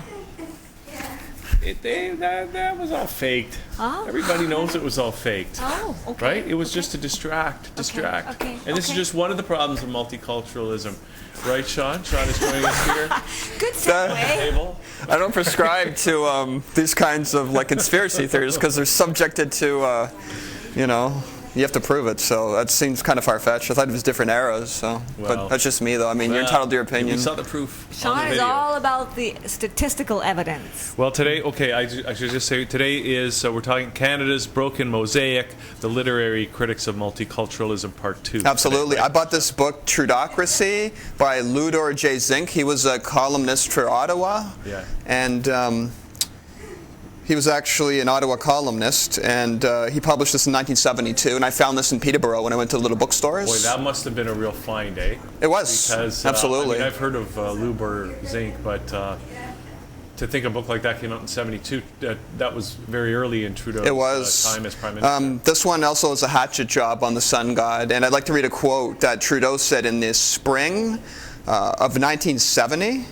In an interview, he said, "One has to be in the wheelhouse to see what shifts are taking place. I know that we have spun the wheel, and I know that the rudder is beginning to press against the waves in the sea. But perhaps the observer who is on the deck and smoking his pipe or drinking his tea sees the horizon much in the same direction and doesn't realize it. But perhaps he will find himself disembarking at a different island than the one he thought he was sailing for." Who said that? Trudeau? Yeah, this is from Chapter 2, Danger Signals. That's just like Harper. It's the same way, except steering it back to where it was. Absolutely. I don't know if you guys have heard of this book, Where Race Does Not Matter by Cecil Foster, The New Spirit of Modernity. I have not heard of that book. Well, he was a leading Canadian intellectual, and in Chapter 4, Harvesting the Hope of History, it says here, and this is like when multiculturalism was accepted immediately without any debate about it. So when was this book?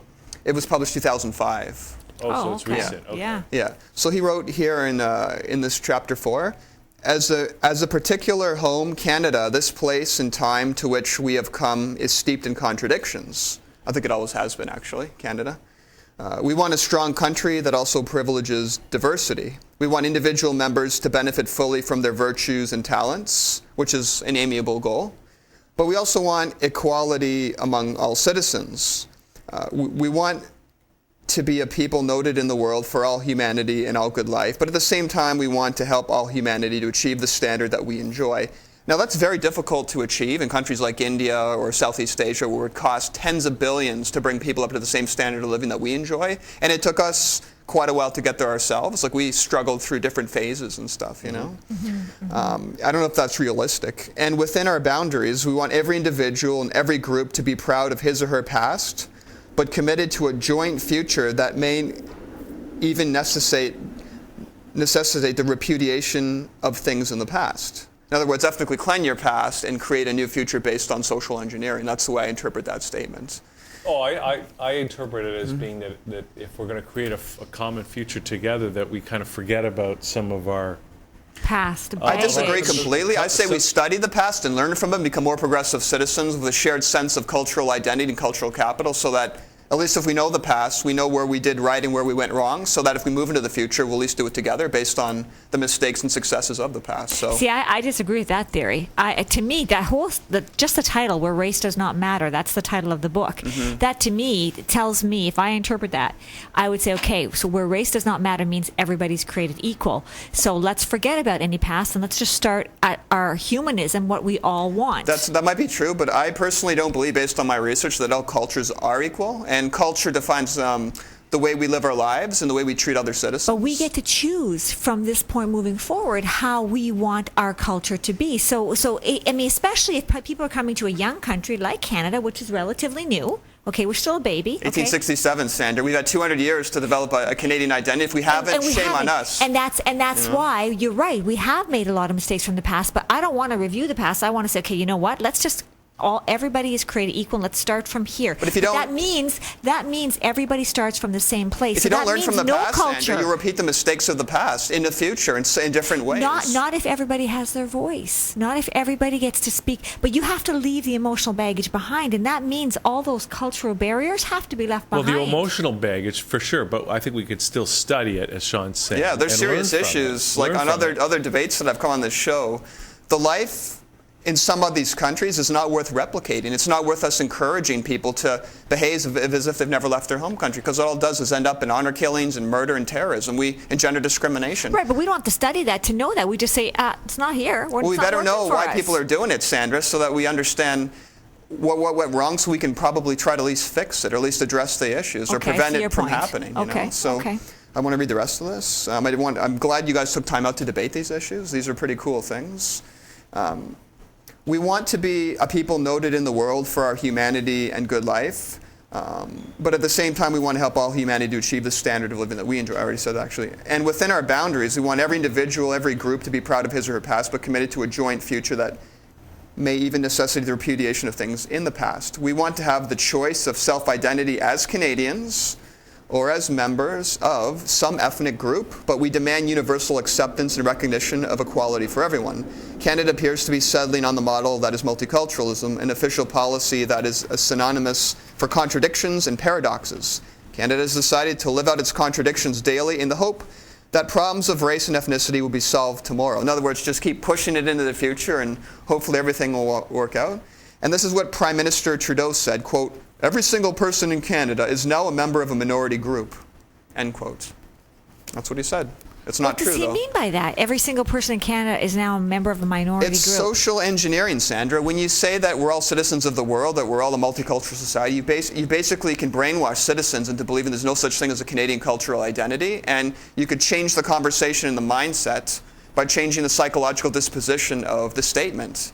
But there's only, if you look at the statistics from StatsCan 2011, there's 7.2 million foreign-born citizens, and there's 35 million people living in the country. So 20% of the population is foreign-born. So it's not true that we're all, foreign-born or whatever. 80% of the country was born in this country, and if we don't recognize that those people born here are Canadian citizens, then that's a sign of betrayal and reverse discrimination and the robbing of a cultural heritage of those 80%. Okay, so let's just dig down a little deeper, though. Do you have the stats on 80% are Canadian-born? You're saying? Yeah, that. absolutely. Okay, so in a place like Toronto. Okay, 46. that doesn't feel like... It's about 46%. The major cities are different. Okay, so what are the stats? So how many are Canadian-born in the city like Toronto? Vancouver was 40% foreign-born. Toronto was 46. It's probably about 50 by now, because these are old statistics, a couple years ago. So, but there's less people now coming to the major cities because there's mass unemployment, because we instituted mass immigration, and our low productivity was unable to absorb all the people who poured into the cities. And now there's ethnic ghettos of citizens living in pockets that might as well not have left their home country. Yeah, exactly. Because the New World Order, who's behind this high immigration agenda, doesn't care. It's a consumption strategy. All it does is create wealth for real estate agents, for the banks, for the food companies, for the phone firms. It depresses labor markets. Which is all the New World Order, right, Hugh?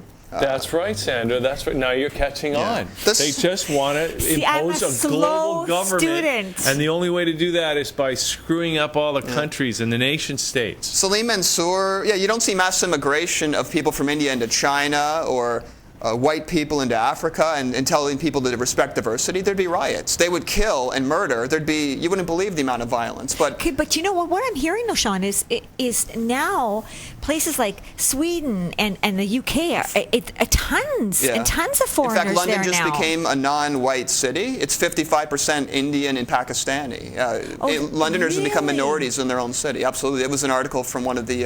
when did that happen? When did that change over? This year, from the Census Bureau. That's amazing. So. See, now that's got to change everything. It does. Do they have no identity then? Can we say that they do? But I'm going to actually get to that in a couple minutes. That's a good question, and it was brought up in this book. I'm just going to read something from Professor Salim Mansour's Chapter 7, The Paradox of Multiculturalism. He released this book in 2011. Okay. It says, multiculturalism was clearly a policy, an offer in the early 70s in Canada aimed at the requirements of a political party, the Liberal Party, and similarly it would be an offer by center-left parties and other liberal democracies of the West to capture, for the long term in politics, marginal votes in electoral districts of the newly arriving immigrants. It is a difference in marginal votes in closely contested electoral districts that accounts for winning or losing in elections, and by securing the ethnic immigrant votes in the urban centers where immigrants settled on arrival, the Liberal Party, as would Democratic Party in the United States, the Labour Party in Britain, the Socialist and Social Democratic parties in France, Germany, and other Western European countries, as well as Sweden, of course, and Denmark and Norway, arranged for itself an electoral advantage that its rivals would find increasingly difficult to overcome in the polls. Political opportunism set aside the consideration that multiculturalism would give sanction to group identity and political demands on the basis of what serves the collective interest of an identifiable group based on ethnicity, religion, and later sexual orientation in a liberal democracy that presumably stands for protecting individual rights ahead of collective rights. So it's like a smokescreen. Multiculturalism thus was a policy born of bad faith that undermines liberal democracy by deliberately creating a wedge between new immigrants from third world countries, and first world countries too, and the settled population that no longer viewed itself in terms of a group identity as citizens or was actively discouraged to do so. And those who did were liable to be accused of promoting, quote, white supremacist or racist politics.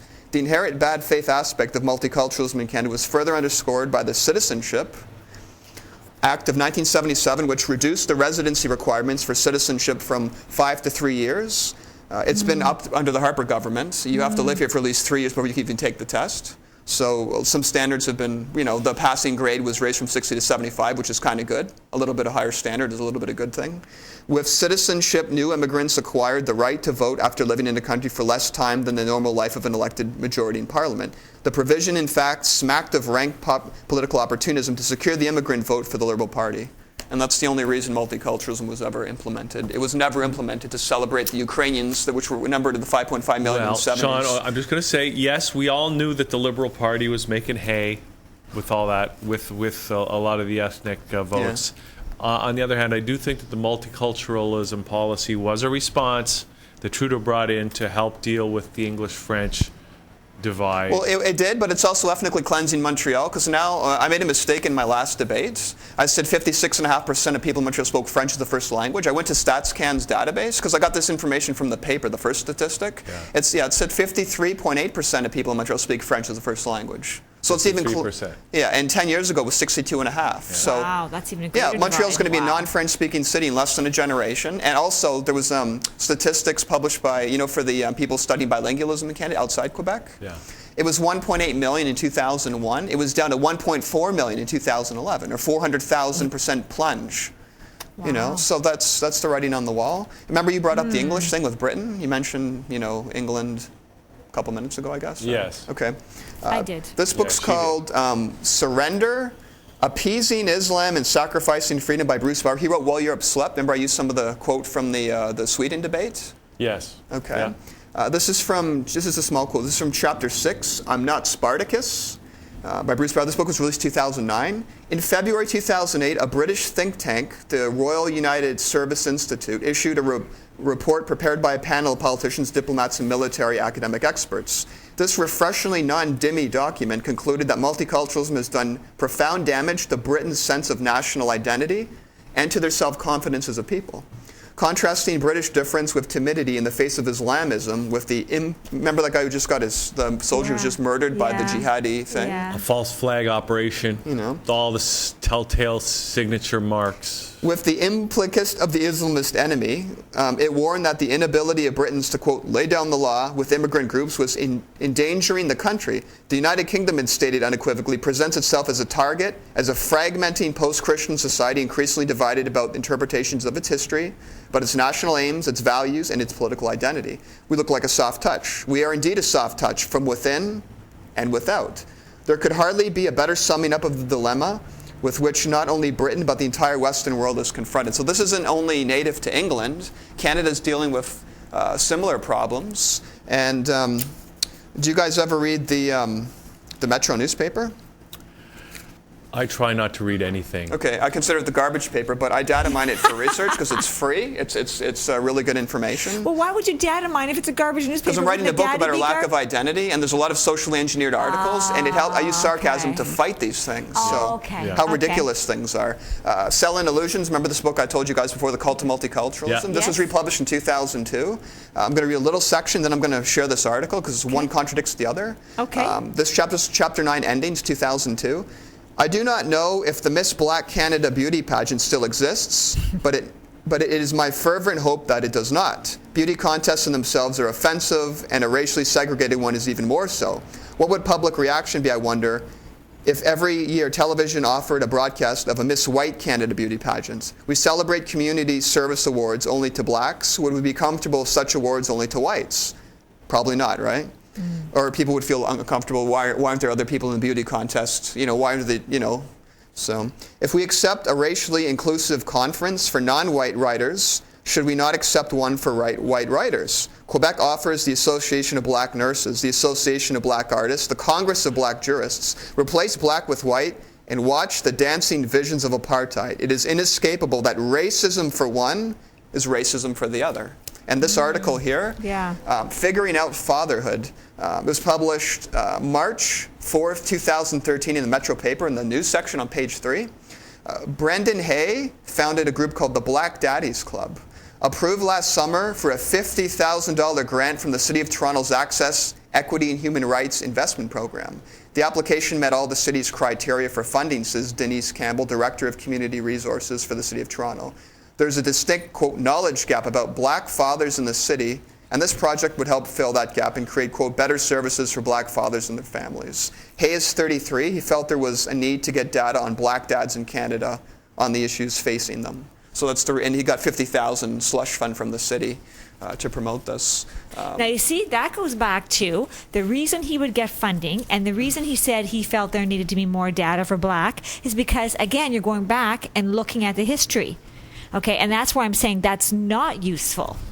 Okay, he's getting the funding to support what they did in the past. Yeah, we don't live there anymore. Like, Sandra, that happened 100 years ago. And that's why I'm saying it's not a good idea to look at our past. We just spent $50,000 to support somebody who's doing that. I think we should, like, study the past and find out where there was racial segregation or gender discrimination. But you don't live back there. No, but it gives people cultural capital, so at least they know, when kids grow up, they know that Canada was different at one point. So do you support that then? Do you support the giving that? $50,000? Yes. Probably not. I think it's a waste of money. Okay, so do you support him if he said, well, look, I want to understand the black culture because I want to understand how come... If he said single fathers instead of black or white or whatever, then it would be a better use of funding, because that would be more open to anyone that wanted... It wouldn't put a color on an identity. But see, he's not talking about that. He is talking about a culture, specifically a culture.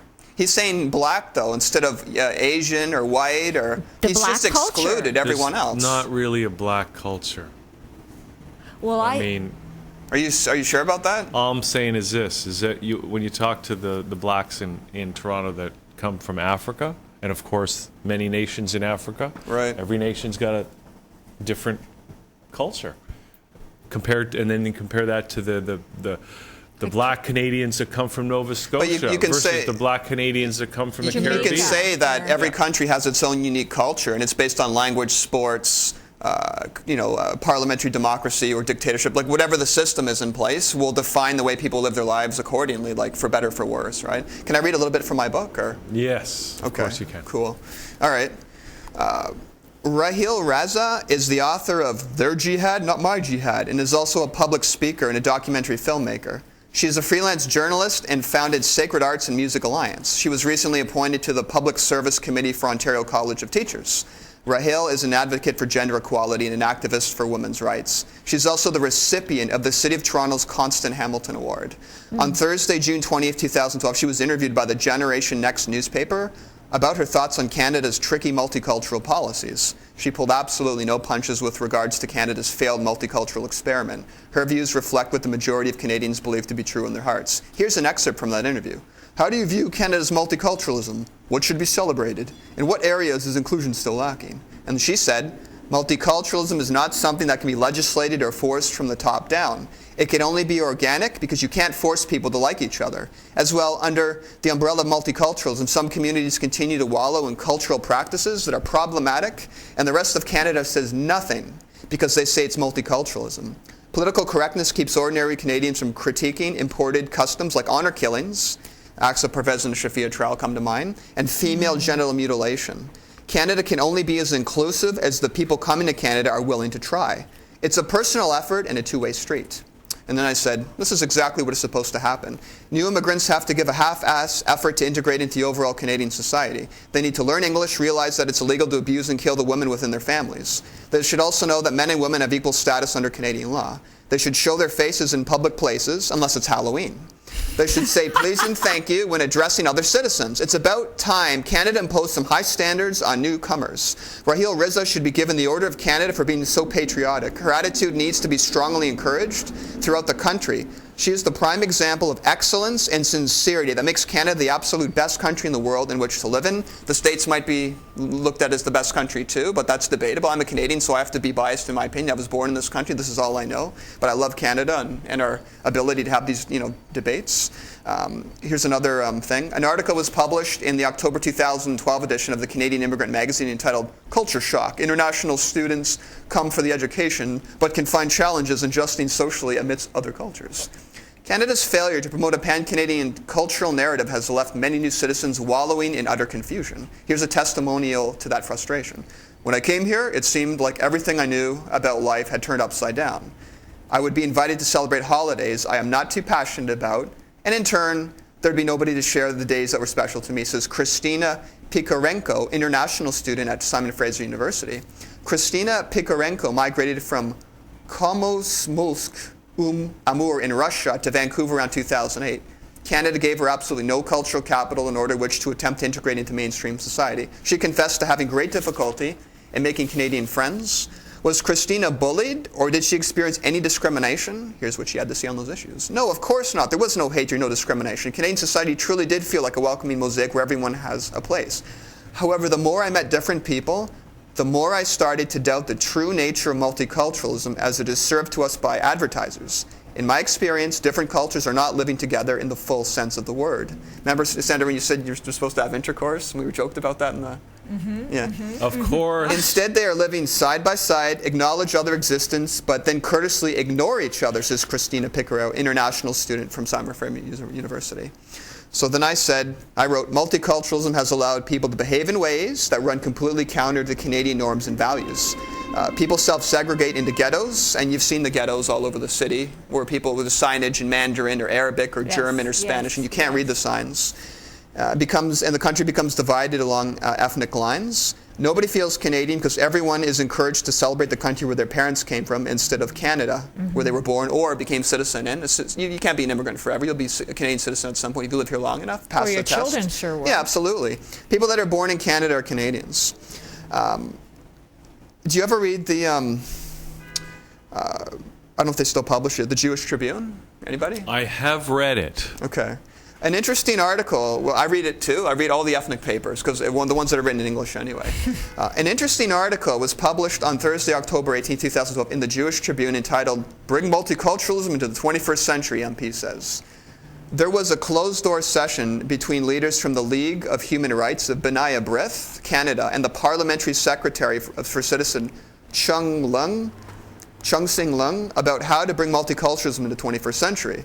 We're not changing multiculturalism, we're just trying to improve it, to make adjustments that will hopefully prevent problems looking forward. We need to modernize it, bring it into the 21st century. All I'm asking for is, are we on the right track? That's what Chung Sing Lung, MP for Willowdale and the Parliamentary Secretary for Citizenship, asked. So then I wrote, Canada is last in productivity, and new citizens have a much higher rates of unemployment, 12.8% compared to 5.6% for native-borns, or about 3 times as much. Wow. Simply because they aren't encouraged to adopt the Canadian narrative. Not only that, we don't value foreign credentials, so we've been hurting them for the last 20 years. We're trying to fix that, right? 200, yeah, we are. 200 cab drivers were doctors in their former countries, so we've screwed over some pretty high. Good news if you get sick in a cab, though. Yeah, they joked about that. They joked about that, Hugh. Good point. They made Did you hear that joke? Absolutely. Yeah, if you get sick, make sure you're delivering a baby, make sure you take a cab.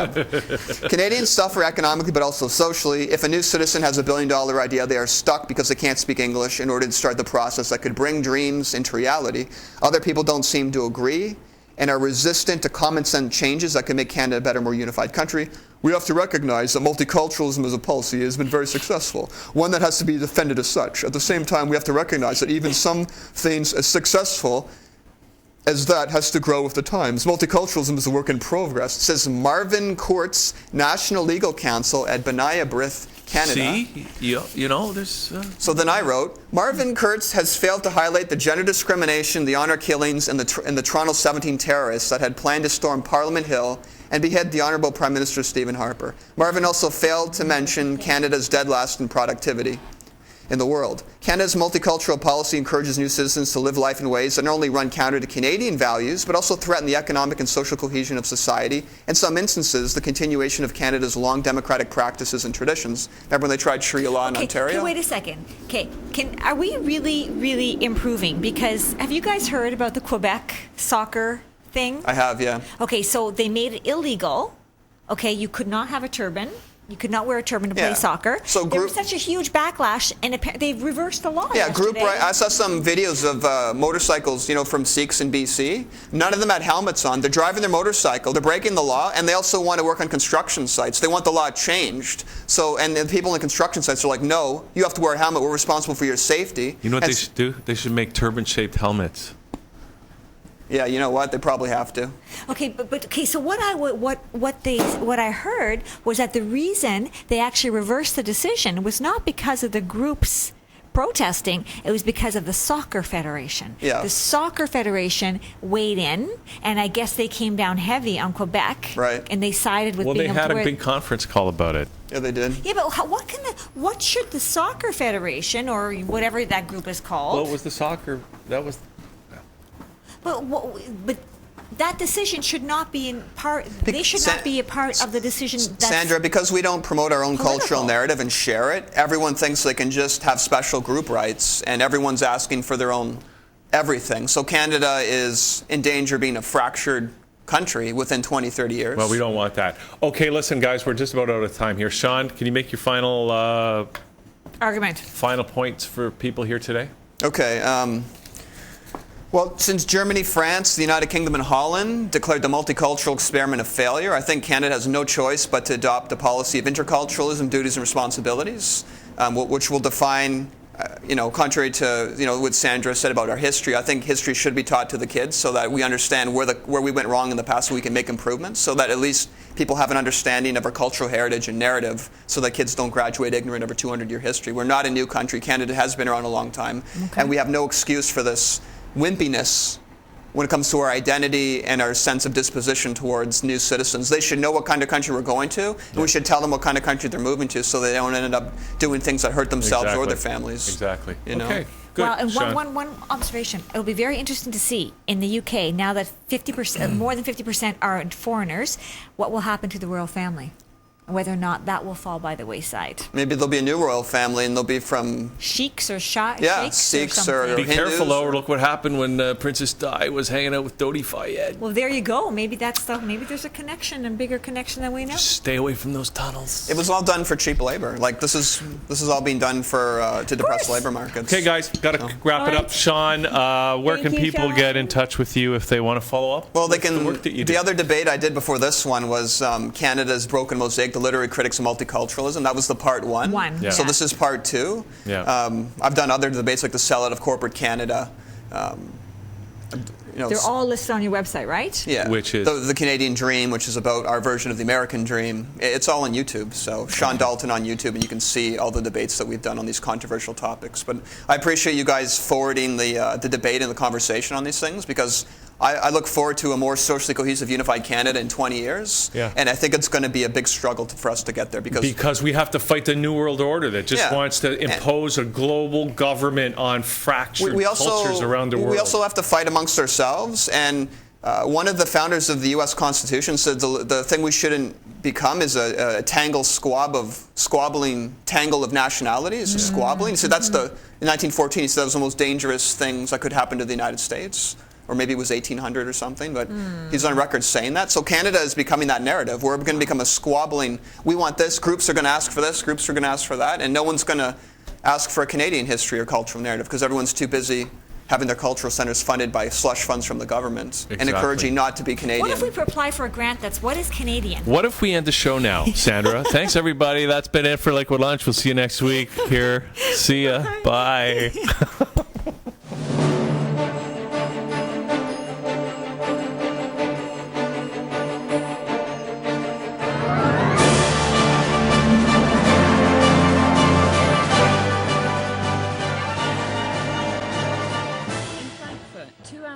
Children under 5 years old have a migrant background. In the early 1960s, we brought the guest workers to Germany. Now they're living with us. We lied to ourselves for a while. We said they won't stay long. One day they'll be gone. But this is not the case. Of course, the multicultural approach, living side by side and being happy with each other, this approach has failed utterly.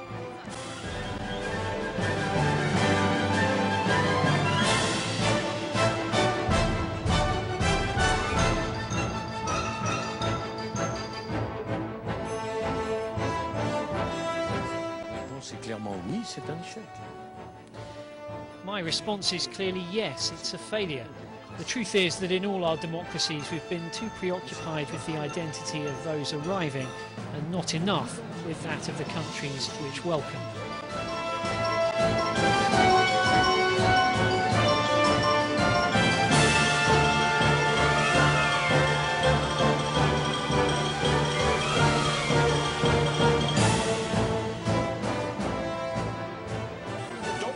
state multiculturalism.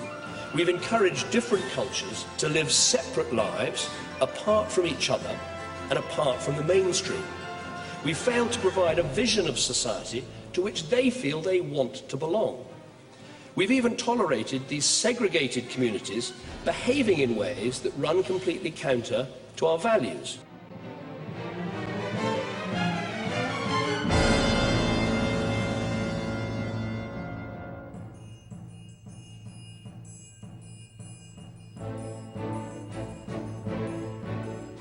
Mevrouw Merkel zegt dat de multiculturele samenleving volkomen is mislukt. Niet een beetje is mislukt, nee, volkomen is mislukt. En als zij dat zegt, dan wil dat nogal wat zeggen.